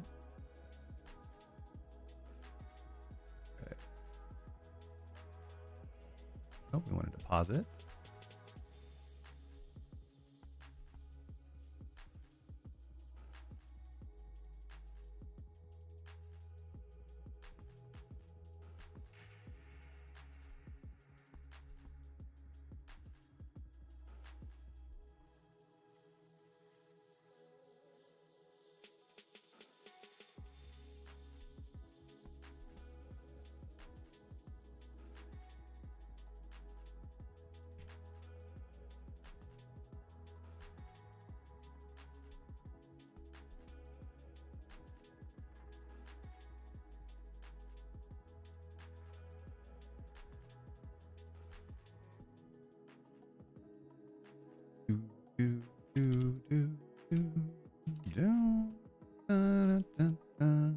All right, cool. Money's on the way. I just deposited some money into KuCoin, so I can go. I gotta wait to actually. But actually, that's interesting. I already have some. All right, cool. Never mind. That's right. I remember why now. It's all good. Oh, wait. One more thing. Yeah.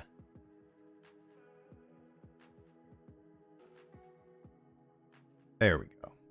That was a lot. Sorry, guys. KuCoin. We're going to go shopping today. We're going to add to our long-term positions. And we're going to do that with Ondo Finance. All right. Real world asset narrative. Huge project. Love it. Pumping today. And yeah, we're just going to listen, guys. It's not complicated, right? We just buy crypto. All right. Okay. Like, it's not hard. You just buy crypto. Bam.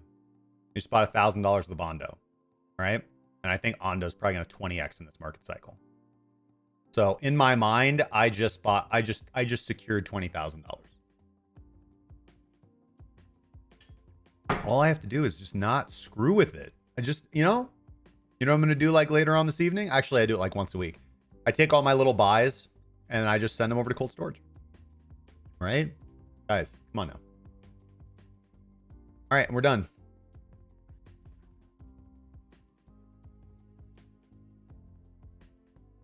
Okay.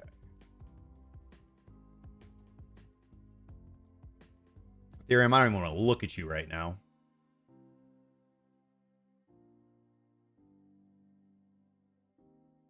LTFS1, and that's not working out.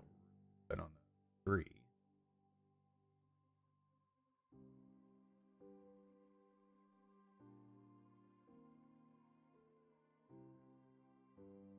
Okay, but that's not really going to give us, not really the strat that we want to talk about right now. All right, let's think here. Let's talk. Let's cook.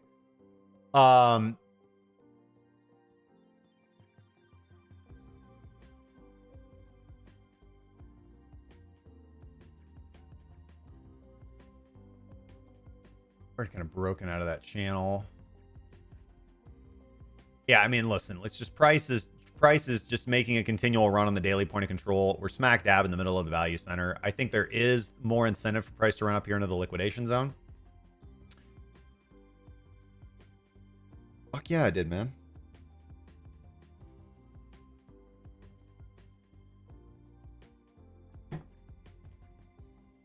No, I don't like to trade breakouts too often, right? I don't like to trade them, right? I plan on holding Ondo fine. Well, listen.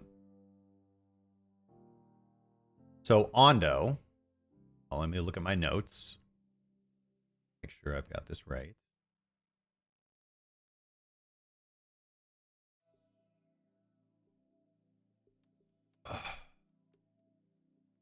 Ondo.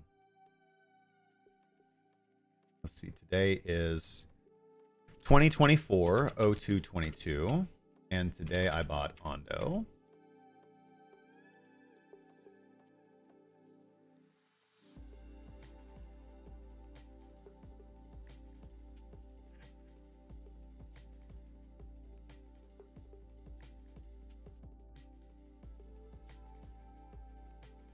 Show you guys how I keep track of everything here as well.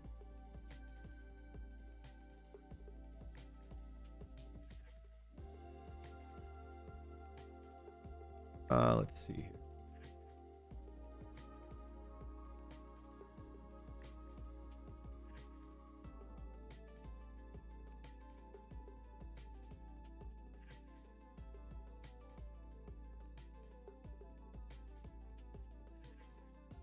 Boom.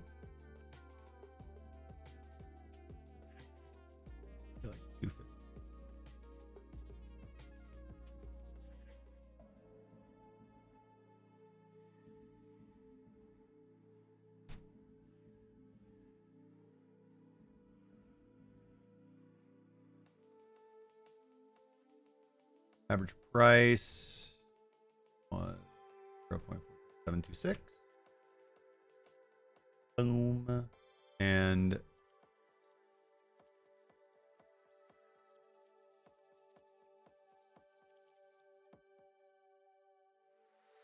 yeah, like that.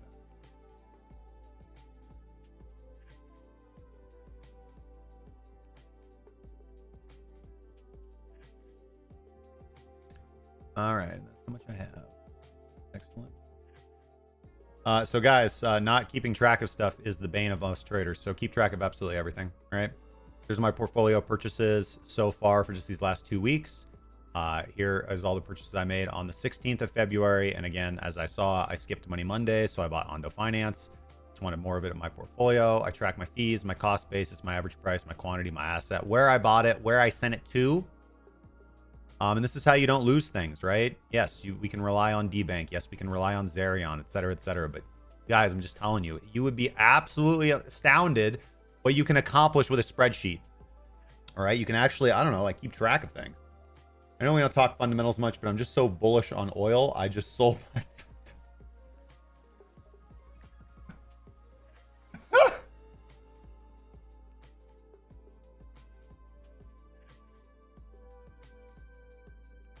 Oh, this man said he just done sold his truck. He's so bullish on oil.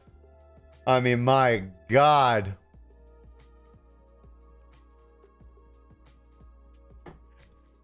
Oh, my dear Lord. Oil is, you know, listen, commodities are, if you can become a funded trader, commodities are nice to trade, right? They're very nice. They can be. They can be. Are you serious? This man is serious. What, to buy call options? You sold your truck and you put it all into call options on oil?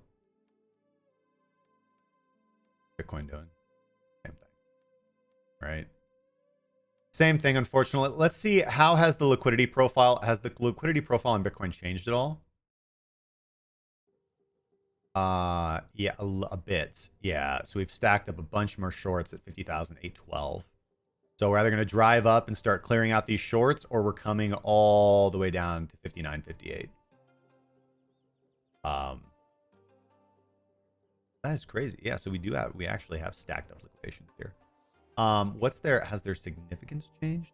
Yeah, I mean, still the chunky ones are in the 52,200 range, but this isn't like uninsignificant. It's not uninsignificant. Right? Yeah, fill the tank, put it in a garage, store value, man. I tell you what, if oil's getting, yeah, what's up, man? I'm shopping for a camper van with a little visa. There, see, I approve of that message, right? I approve of living in your van and being a professional trader, right? I approve of this message. So we're getting close to the end of the stream, ladies and gentlemen. And again, overall, just looking through our altcoins.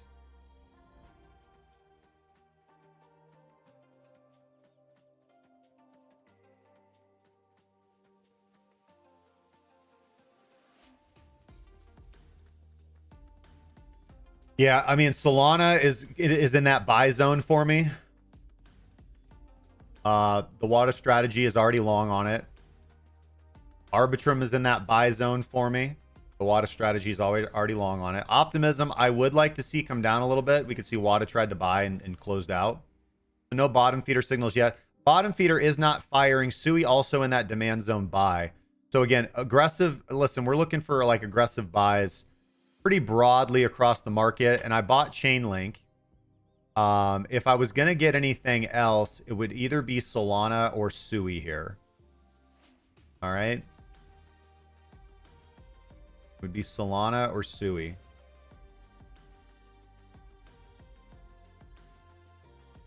IV's gotten kind of crushed on... Yeah, IV's got... Yeah, or volatility's gotten crushed on Sui, and we're at support. So we would like to see some expansion to the upside here. Would be nice on Sui.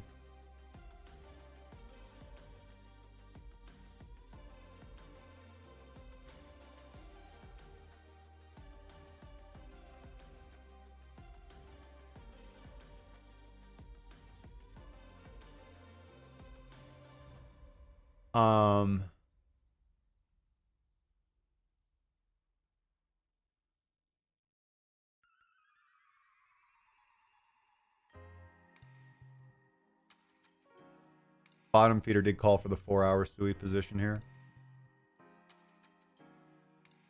So yeah, we're going to do it. I want a long Sui. All right. And then we can come in. Obviously Solana is like right there and screaming and everything. But we're going to do this a little different because we're going to do this on the daily. So, yeah, that Sui trade worked out well. That was fine. But I want to get Quadri going.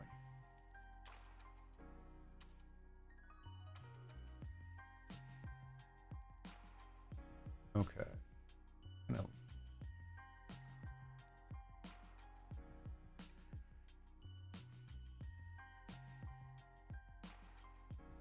Be conservative.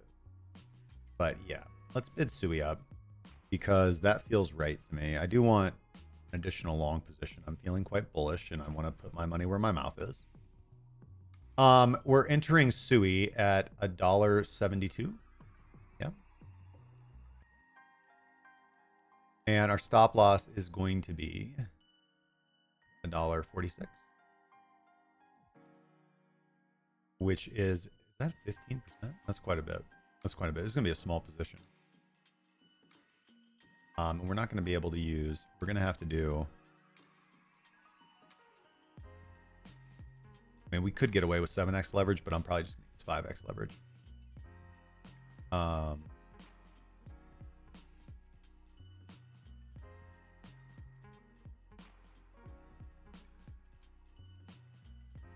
Yeah, because it only wants us to go in for like 600 bucks. And that's okay. That's totally fine. So $1.46 is where we're going to manage risk. And are of course always trading with a handicap on Fairdesk copy trade, but we'll say 185. All right, last price. And that looks good to me. Okay, so we got Sui, we got Link. Of course, we've got our swing long on Bitcoin, and we are long on Dogecoin. So I'm pretty happy with that. We could, of course, add Solana into this mix as well. But, you know, if we're dip buying altcoins, we want to do so like gradually, right? We want to kind of spread our risk out. We want to move out under the risk curve. Sui has been, you know, insanely bullish, so aggressive pullbacks are, you know, more justified here. It's totally fine.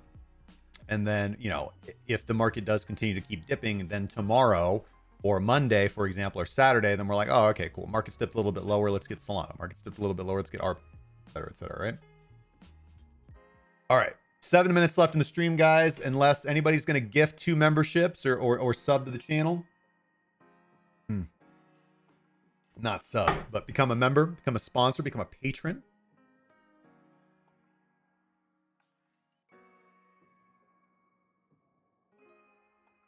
I cannot necessarily say that I would love for that to happen because I love streaming and I want the stream to grow. At the same time, if when we wrap the stream up here, if we wrap the stream up here in 5 minutes, I will then have time to eat lunch before a series of meetings. If we have to extend the stream by 30 minutes, I will not have time to eat lunch. So, like, again, like I'm not whining and crying. Like, trust me. I deadlifted like 70,000 pounds last night, so not all at once, but like, oh my god, oh no, oh it happened. Oh, what's up, man? What's up, dude?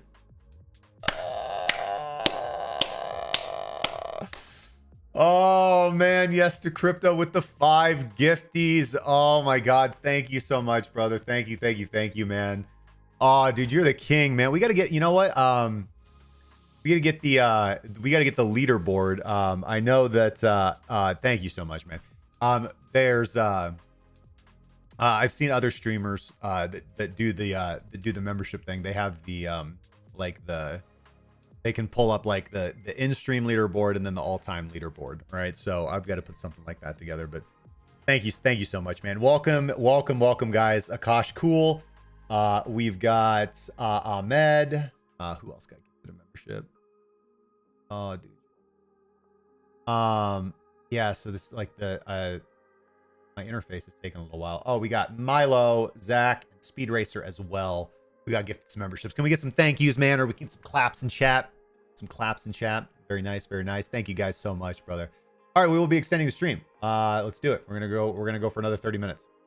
Your DJing calls have been great, and Fairdesk shorting longing is going very well. Dude, I'm glad. I'm really glad, dude. It's always, you know, listen, it's always like nervous. I'm always nervous to promote or recommend centralized exchanges for lots of different reasons. But you know, I've had a really great experience trading on Fairdesk, and I'm glad that everybody else has as well. I guess I got to start push-ups and pull-ups day before the stream ends. Yeah, man. You got to go get that body weight, dude. Let's get it. Okay. In that case, let's think about what else. I think I'm kind of over Ethereum here. And so let's see if we can find any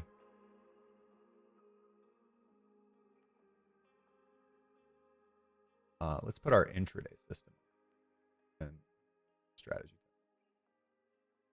And let's see if we can see any attractive setups. All right, 15-minute IV crush on Solana.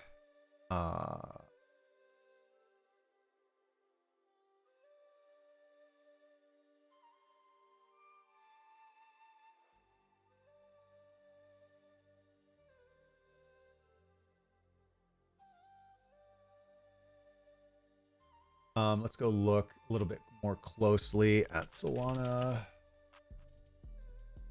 on Binance. Okay, we got here.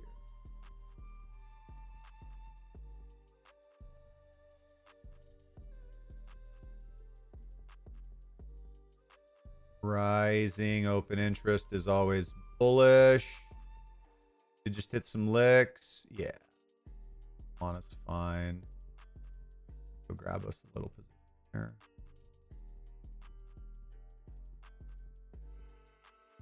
Okay. Just a little snack. A little Solana snack. All right, that looks good. Liking that. That's good. I'm liking that. And let's split.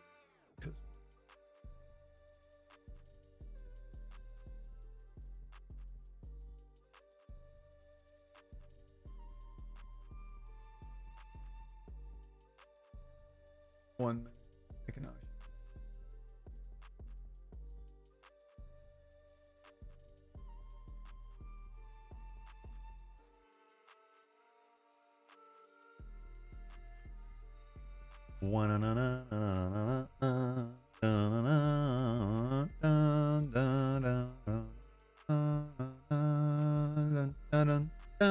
All right, so let's talk about anatomy here.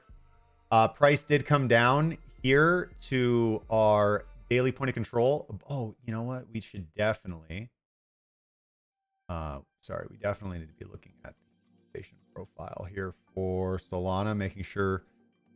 Okay, yeah, perfect. Look at that. I mean, this is beautiful, guys. Listen.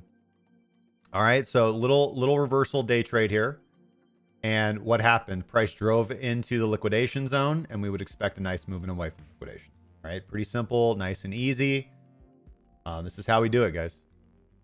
Now, of course, I do want to point out that if we do end up trading down, I'm not going to be holding this whatsoever because we've got this thick liquidation zone right here. All right. So big incentive. Price either wants to drive down and grab liquidity here, or price wants to go up and capture liquidity here. So pretty simple. So I think I bid here. And I think I hold unless price closes below, because we kind of begin looking for potentially Solana to go all the way up to 106. That could be a big trade. So that's 103.77. That is the line in the sand.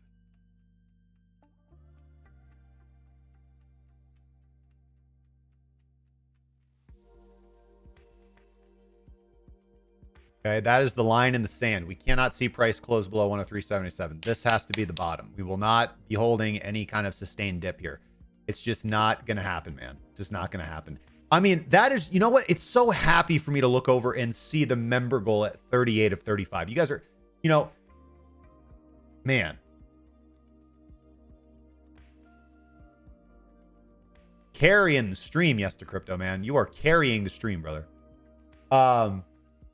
Look at oil and Nvidia if you have time to kill. The aforementioned truck was a Tundra. I'm a misser. Well, you know, at least it wasn't a Tacoma, right? If you know, you'd really miss a Tacoma, right? Love driving around in a Taco. I mean, I drive a Silverado, so. All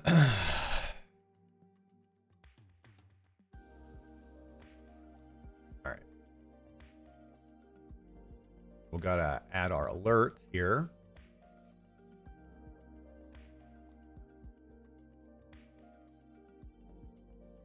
Not webhook URL. So a pop-up and play a sound, please.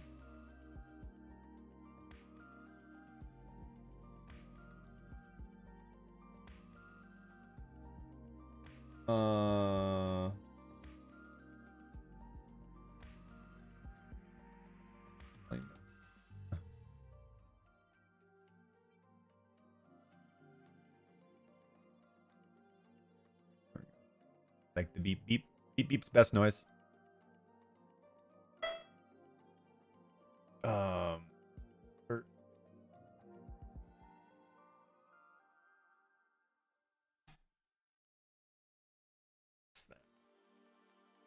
Once per sorry. Alert after alert after alert after alert.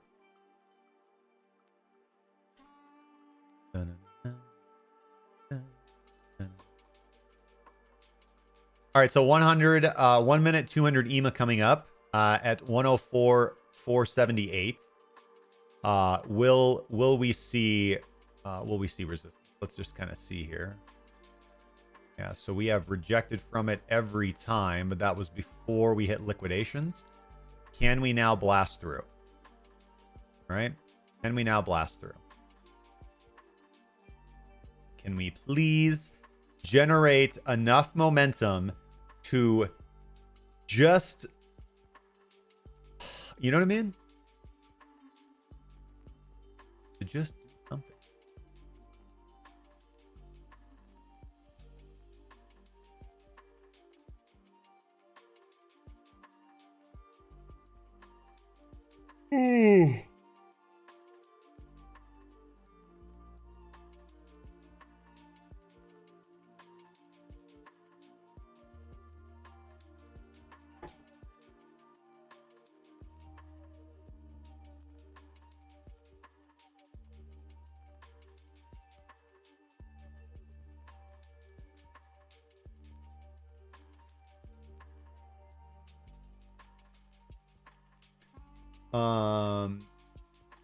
Gotta pull like.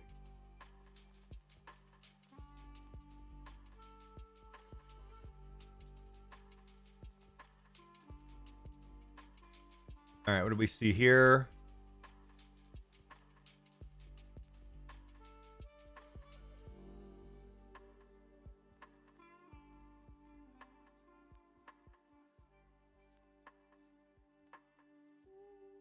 The run on the 200 is real. The run on the 200 is real.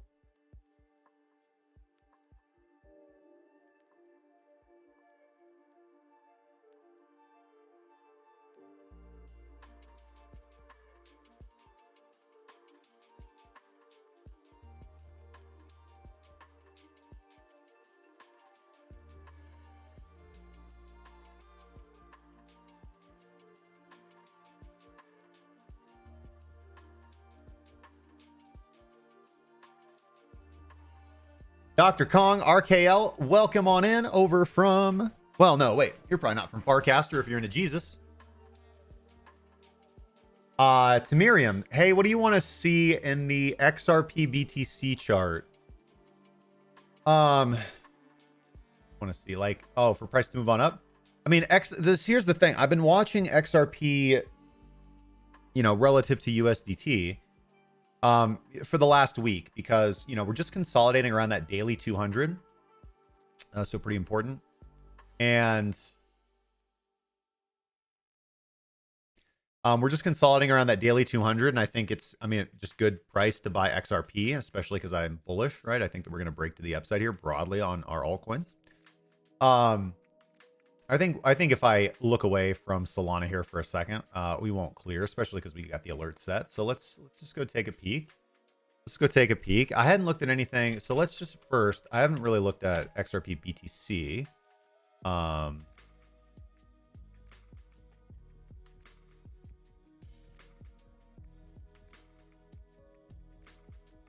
sorry. Here we go.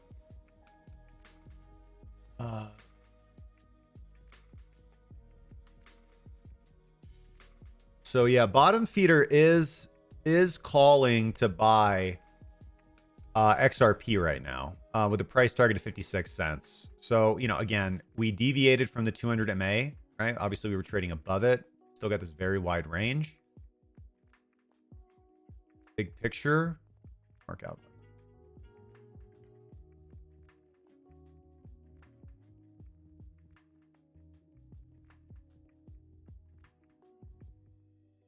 Yeah. We're just in this train. XRP wasn't crazy things yet. Okay. With regards to XRP,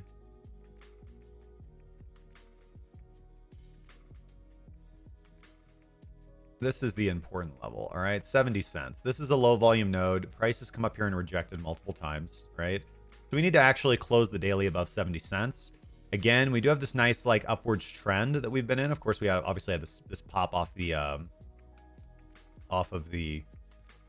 SEC decision, right? XRP's kind of triumph over the SEC. Catalyst kind of pushed this up, so we don't need to worry about this. I'm still considering this like a nice bull market, right? Higher highs and higher lows. All well and good. We just come back down and made another higher low at the point of control. This is back testing and confirming previous resistance as support. I mean, really, it's a good place to buy XRP. You know, like if the rally is going to continue, this is a good place to buy XRP, period. Right?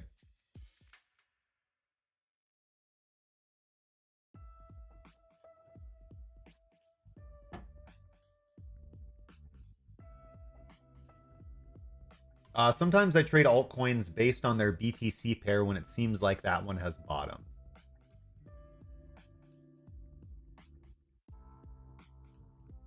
Yeah.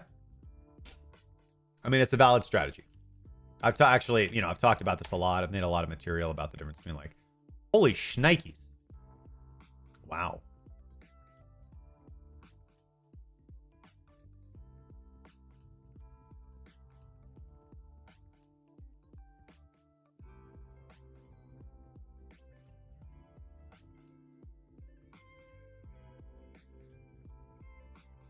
I was unaware that XRP was in such dire straits relative to BTC. But of course it would, because you know BTC's USD price has gone up and up and up and up and up, and XRP has just basically like stayed where it's at for like the last 3 years.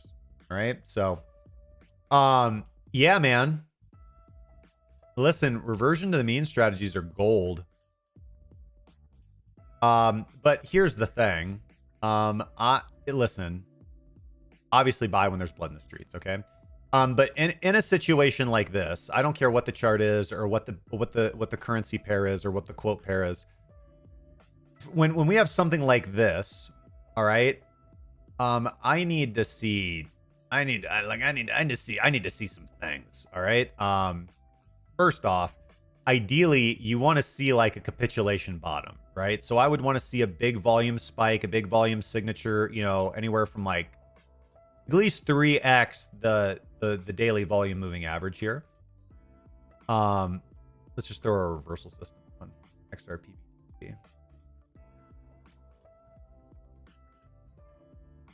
Yeah, see, we just keep getting hit in the face, right? Just keeps on dipping. I mean, obviously we are extremely oversold right now, but in a situation like this, I typically am okay being a little late to the party. I want to see like that kind of dramatic initial first buyback. So I'm not so much looking for bottom. I'm looking for some form of confirmation. And usually what I like to see the way I've played bottoms, the way I often play bottoms, is I wait for the 21 to cross over the 55, and then I buy the next pullback, right? Because usually when the 21 crosses over the 55, you get a little bit of a pullback. So basically, I'm fine with missing the initial move. I just want to catch the second move. That's kind of how I trade bottoms when I do trade bottoms, because I'm not a reversal trader. I'm a trend following trader. But you know, good shit. Yeah, XRP BTC does look bottomed out and is interesting.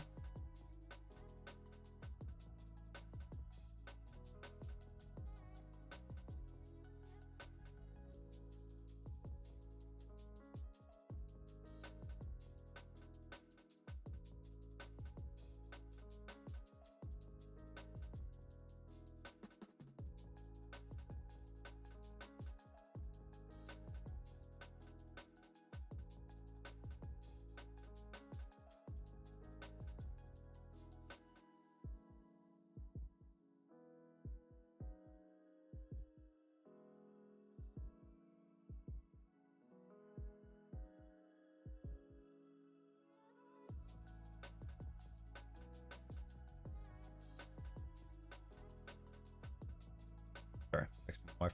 All right, my dude. No, thank you for joining the stream, man. Appreciate you coming on and hanging out with us this morning. Okay. What's my take on VeChain?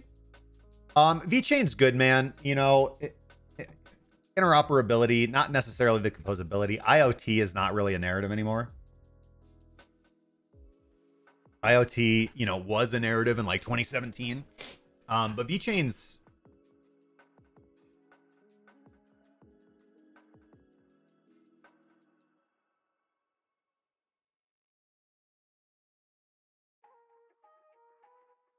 had some pretty cool partnerships. Hold on a second.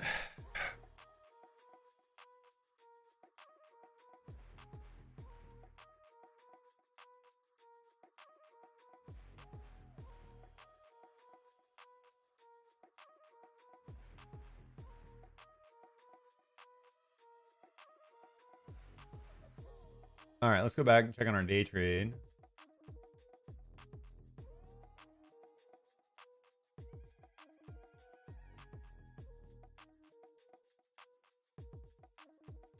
All right. Yeah, I mean, VeChain's had some nice things happen for it lately, right? Like they laid out last year, they laid out their new tech roadmap for 24. You know, they're doing the carbon footprint thing. They've got their browser extension. They got the Ethereum bridge. They got the lending platform on VeChain now. They got multi-chain data bridges. They've kind of gone the Oracle path now. So I think VeChain's taken a lot out of like Chainlink's book and has kind of, I don't want to say like rebranded themselves, but they're certainly like, VeChain is certainly focused on slightly different things, because when VeChain first launched, they were all very much focused on hardware and Internet of Things and interconnectedness, playing that whole narrative. Now they've kind of switched more to server side, you know, back end side, which is absolutely fine. I mean, not that they're not doing the Internet of Things. They are still doing that. But yeah, VeChain's had some really good developments lately. I like VeChain. It's not in my portfolio. I've cycled out most old coins from my portfolio.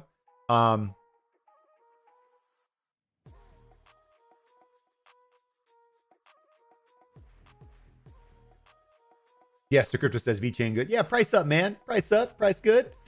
I want to build on a chain, but trying to decide real estate IRL to Web3 loyalty program. Where would I? Okay. I mean, listen, the options are absolutely endless. I mean, at the end of the day, that's just going to come down to, obviously you want to launch into a good ecosystem, but you also want to work in an environment and develop in an environment that is somewhat accommodating to you. So, you know, if your Solidity skills are good, you know, if your Viper skills are good, you know, like you could check out, obviously it's a little exciting slash terrifying to, as a developer, to put your chips or to develop on like a not established chain yet. Like, you know, we've got exciting things like Manta protocol and Dimension and Celestia. Of course, there's a data availability layers and modular blockchains. But if we're talking about like L1s and everything, like, I mean, even things like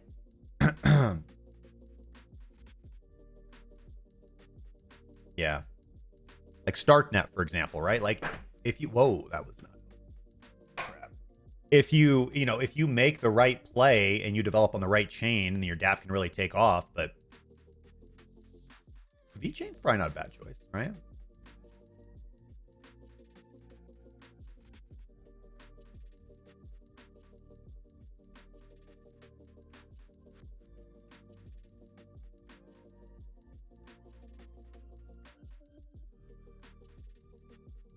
For sure, man. Yep, just scrub back. It's there. Can't miss it.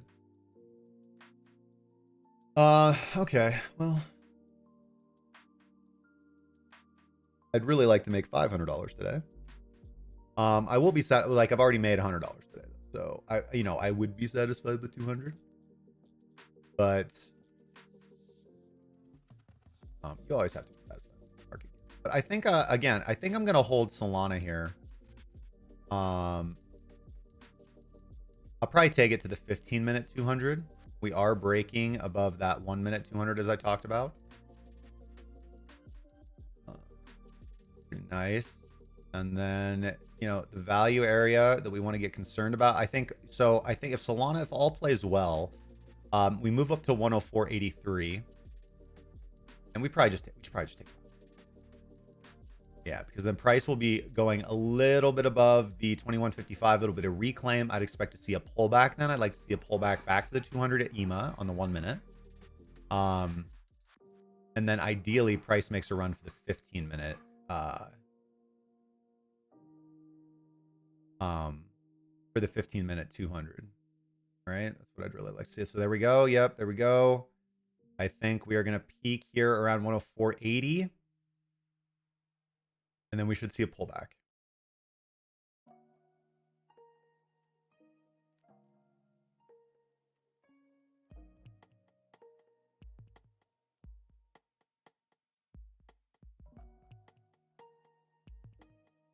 Thank you, Dr. Kong. I really appreciate the sub, man. Welcome to the community. You guys are great. You guys are great. You guys are great. Compliments of Yes to Crypto carrying the stream, giving the gifties, man. That's why we're doing the extended stream right now.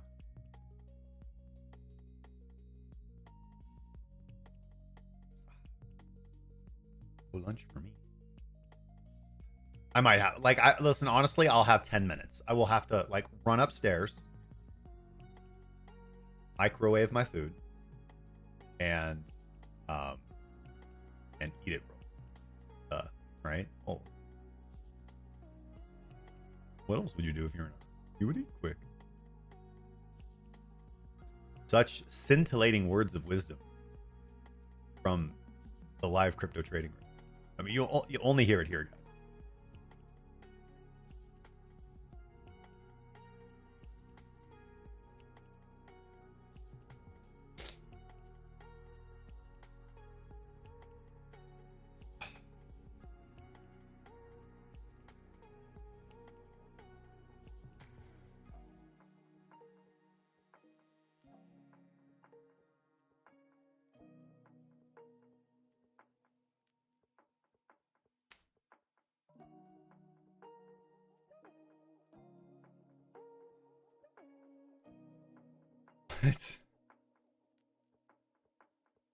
I want to short commercial real estate. I mean, that's not hard to do.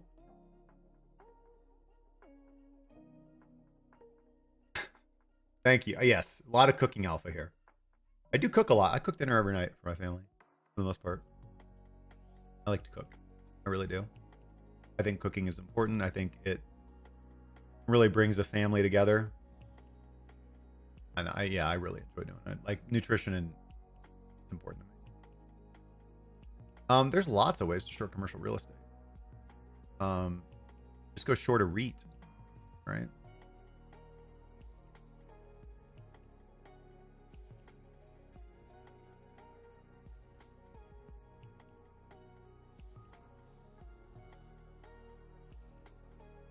All right, now we gotta come down to the 1 minute. We gotta start thinking about this carefully. Yeah, we just did a bunch of short liquidations, and I think it's time to take.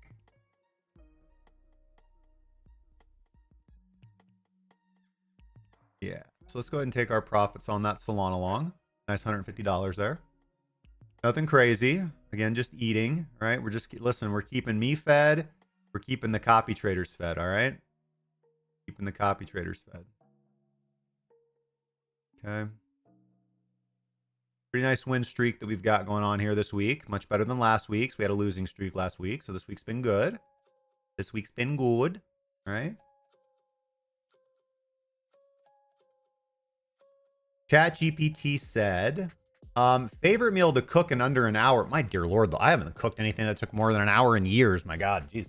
I mean, literally, this is what we, I mean, we pretty much eat the same thing every day of the week. Not like the same thing every day, but we pretty much eat the same meals for each day of the week. Monday, we have shrimp or chicken rice bowls with steamed vegetables. Tuesday is, again, kind of a free-for-all day, but usually we'll do something like chicken. Wednesday is steak and sweet. You know, I like to slice up sweet potatoes and fry, you know, sweet potato fries or sweet potato like slices, with rice or sometimes mac and cheese. Thursday is usually a leftover day, and then Friday, if right, like I got it. Like I mean, like it's just so you guys see how much of a nerd I am. I'll show you guys.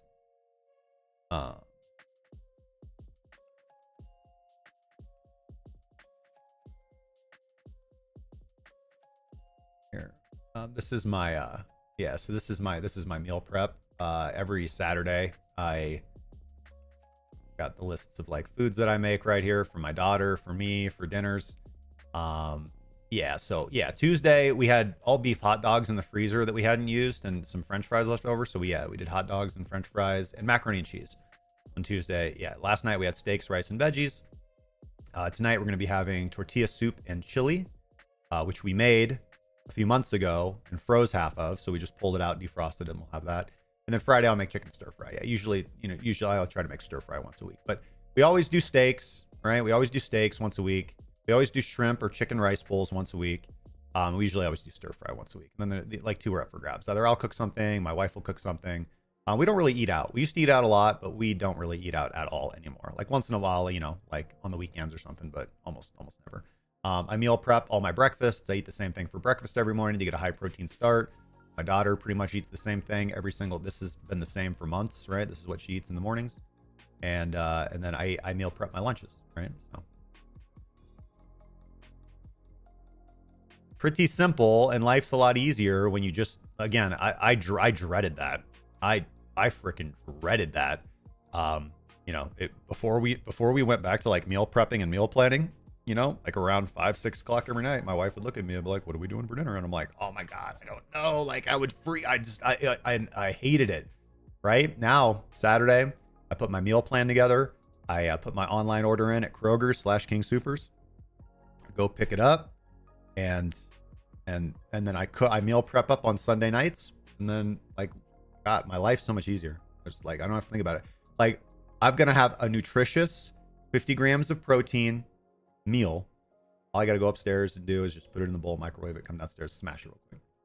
Pour a little Asian sauce on top of it. You know what I mean? Big on sauces. Thank you guys so much. I appreciate it. All right, so hold on, wait, just a sec. Damn, I love food. Now I'm send that document. Yeah, I mean, it's just discipline and structure, man. Like, there's so much. Listen, I'm just so obsessed with crypto right now and making money in crypto that I just don't have time. Like, all this other stuff that is just like not super important, like just needs to be automated and not a big part of my day. Like, that's why I dread, like, what are we having for dinner? Like, I don't want to think about it, right? I don't want to like go back and forth for like 15-20 minutes. I feel like it's a waste of my life, right?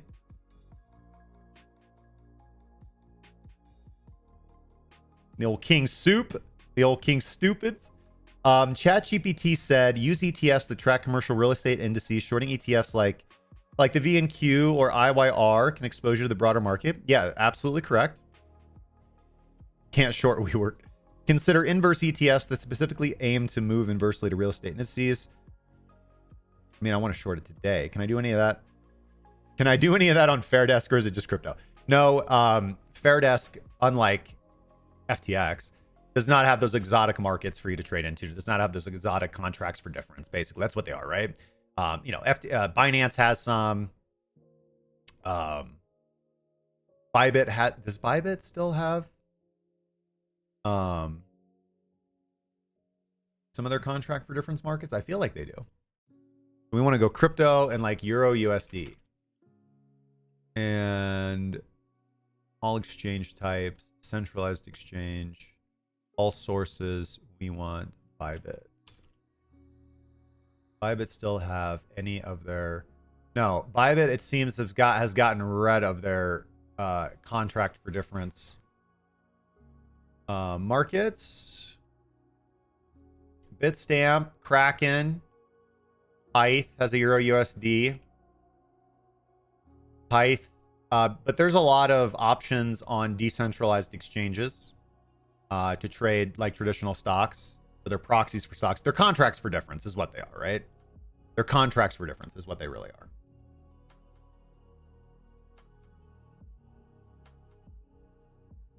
Yeah, yeah, exactly, right? By the time 6 p.m. rolls around, I've already had a full 8 hours of content creation and trading. Yeah.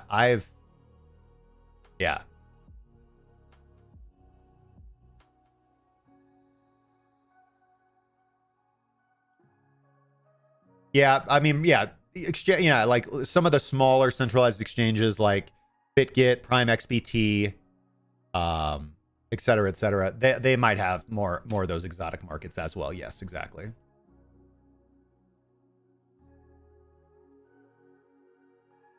Okay, I think we took... All right, excellent, guys. You see how we did that? Just another day's work, right? Where did we take profits? We took... I can't remember. Did we take profits here or here? I don't think we took profits here. I think we took profits here. All right, so we could have held on just a little bit longer. But here's that pullback. Again, exactly as I kind of anticipated. It's just... Guys, again, it's like nothing special, right? So we've got the SVP indicator on here. This is the session volume profile. And one of the things... Oh, let's just make sure I'm not absolutely insane. No, I'm sorry. I was wrong. I wasn't using the SVP. I thought it was kind of in the back of my head, but it was actually just one standard deviation of VWAP here. Again, price went... You know, we saw the price had struggled here on the 1 minute to get over the 200 EMA. Okay. And we had a buy opportunity here in the situation that price came down and tested support in a very significant way. Okay, right here. And we saw liquidations. We saw this was the point of control, so we knew it was a good buy zone. Our target was the 15-minute 200 EMA. We pretty much almost hit that. But we were expecting that price would go above this line and have a bit of a pullback back down here, maybe to the 200. And it does appear to be what's happening. So, again, so, you know, listen, as a trader, you know, you'll have these predictions. You know, like, oh, I think price will go to here and then pull back and then go to here. And sometimes, like, the more experienced you get, you know, you will often be right. But it doesn't mean you're going to be right all the time, right? Like, so many times I'll take a trade and things don't go at all how I planned. And that's where your trade management, your position management, and your risk management are going to determine whether you can pull out a profit, right? You know, you're not going to be able to accurately predict everything all the time. And once you're in a position, you're in a position, right? And there's only 2 possible outcomes. You win or you lose. So that's when trade management and risk management come into play. You know, how can you get yourself out of a bad situation? Should you just be more patient? Should you get out of a bad situation immediately, preserve loss? You know, obviously there's different trading styles and different strategies and different philosophies on that. But all right, guys. Hey, listen, so much thanks, but it is now 2 hours and 30 minutes. I would love to eat a little bit of lunch before my kind of string of meetings start for the day. So I am going to go run and do that. You guys have been absolutely amazing. That is the show, guys. Thank you so much for joining me for another Crypto Live Trading Room. We are here every single morning from approximately 8:30 a.m. Mountain Standard Time to 10:30 a.m. Mountain Standard Time. We have been starting a little bit later recently, but hey, you know, again, approximately the same time. Thank you guys for all the support. Yes to crypto and everybody else, everybody who super chatted today, everybody who gifted members, which I think was pretty much just yes to crypto. No, excuse me, Profit Bear, and yes to crypto, guys. Thank you guys so much for carrying the stream. As always, you guys are absolutely amazing. I'm very grateful for your support. It is what incentivizes me and allows me to continue to make free, great content for you guys every single day.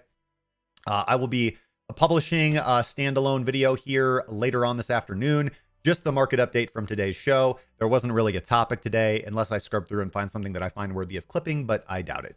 We will be back tomorrow morning for another crypto live trading room. And again, we'll have some content out tonight. If you guys want to support what we do, please become a sponsor of the show by clicking join here on YouTube and becoming a member of the channel.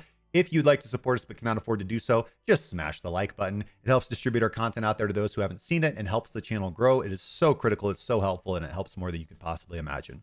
All right. If you'd like to copy trade me on Fairdesk, the link to do that is down in the description. And if you would like to work directly with me and my team in 2024 to grow and protect your wealth in the cryptocurrency markets, learn how to become a professional trader and begin making that transition and improve your skills, whether you're a complete beginner, intermediate, or advanced, check out everything that we do in our premium trading group. Link in the description. All right, guys. Fantastic. Questions, comments, concerns, leave them in the, or death threats, leave them in the comments section. And I will see you guys tomorrow morning. Trade safely. Cheers.